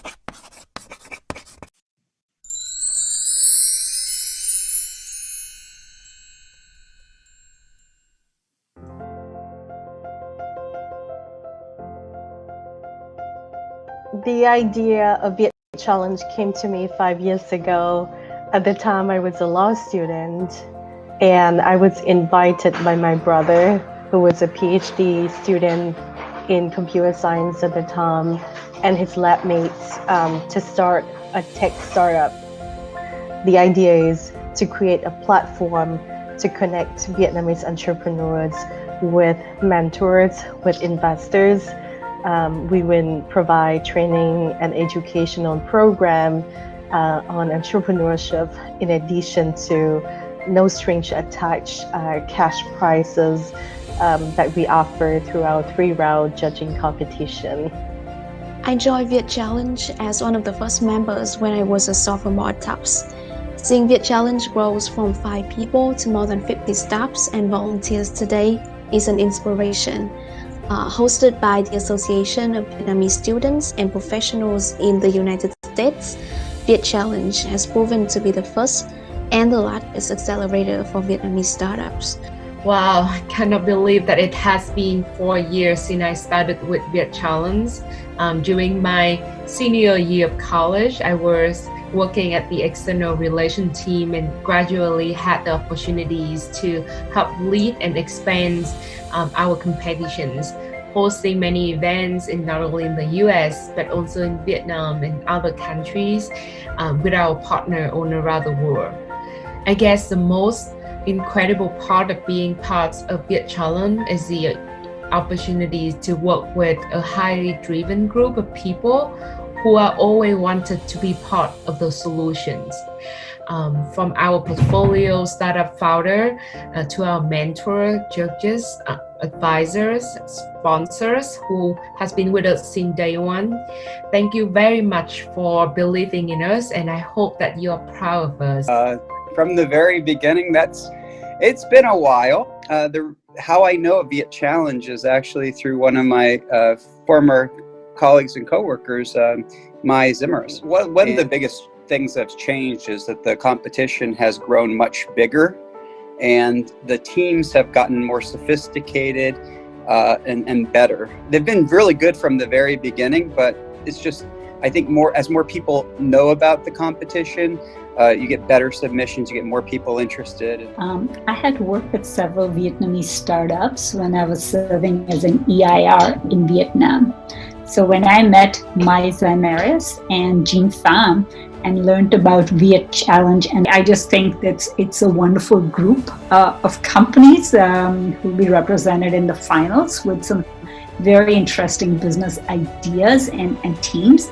And I'm really looking forward to the competition and seeing who actually lands up, winning the competition. Will be very exciting. For my work, I got to know about VietChallenge, and then I was invited firstly to be a judge for a round of pitches, and then as a mentor. So this is how I got to know VietChallenge in the last few months. So far what I can say is that I'm really happy about how enthusiastic Vietnamese entrepreneurs are and how eager they are to take risks, basically. Also through my work at ThinkZone, I see a lot of young entrepreneurs who just start their businesses, who are really enthusiastic about. I first volunteered for VietChallenge when I was 18 years old and a freshman in college. I also attended the first event of VietChallenge when I first moved to Boston, and that's when I decided to join the team. I was and am now still in charge of, in many aspects, media content for VietChallenge. And I have also been involved in primarily the back-end and post-media content for VietChallenge, including videography, photography, and live streaming. I have live streamed and recorded many passionate and intriguing speeches while working for VietChallenge. It has been a great honor to capture the performance of many great startup founders and promote their image to the public. Personally, I always admire entrepreneurs and leaders who can create jobs, make great innovations, and have an impact to the society. And for me, I feel very fortunate with the decision to move to Boston for my MBA degrees as I met the VietChallenge team here, in which I think is the destiny of my life. And I'm really proud that for the past 5 years, VietChallenge has helped to elevate over 800 startups. Our startups have secured over $8 million of investment, and VietChallenge has awarded approximately $200,000 in cash with no string attached to its contestants. And we have created over 10,000 jobs all over the world. Since 2018, VietChallenge and local partners have created many opportunities for startups in Vietnam to connect with international investors and also to link the internal domestic ecosystem with the larger ecosystem in the world. The relationship I have with VietChallenge is unlike any other. I first agreed to help with the VietChallenge marketing team only for the 2018 competing season. I later found myself flying back and forth between the West Coast and the East Coast, even flying back to Vietnam to support the competition. The passion for this organization has definitely grown bigger in me. We work together, we take care of each other, we share the same vision for VietChallenge, and above all, we strive for the same goal of supporting and growing the Vietnamese startup ecosystem. I have a very unique story joining VietChallenge. We joined VietChallenge as a startup in 2017. We are the finalists and we made it to Boston. And I had the chance to meet with a very experienced businessmen, good mentors and other startups. We learn a lot and benefit a lot from the competition. So when I come back to Vietnam, I like to join and to share the opportunities we have to the other startup in Vietnam. That's why I become the VietChallenge National Director in Vietnam. As the marketing lead, we reached more than 20,000 followers on social media channels, including Facebook, Instagram, Twitter, LinkedIn, and YouTube. Most of them are startup founders, investors, and mentors. We actually created and nurture a great community to support the startup ecosystem. I'm excited for the exponential growth that all 16 semifinalists have shown upon the completion of our mentorship program this year. We're honored to serve as a bridge between our startups and mentors and investors from around the world. Our goal is to best prepare our startups so they can walk out of the VietChallenge competition stronger and smarter. As a core member of mentorship team, I have coordinated meetings with mentors, semi-finalists, support for big events such as Investor Day, virtual demo, and take a good care for judges in semi-final round and final round this week.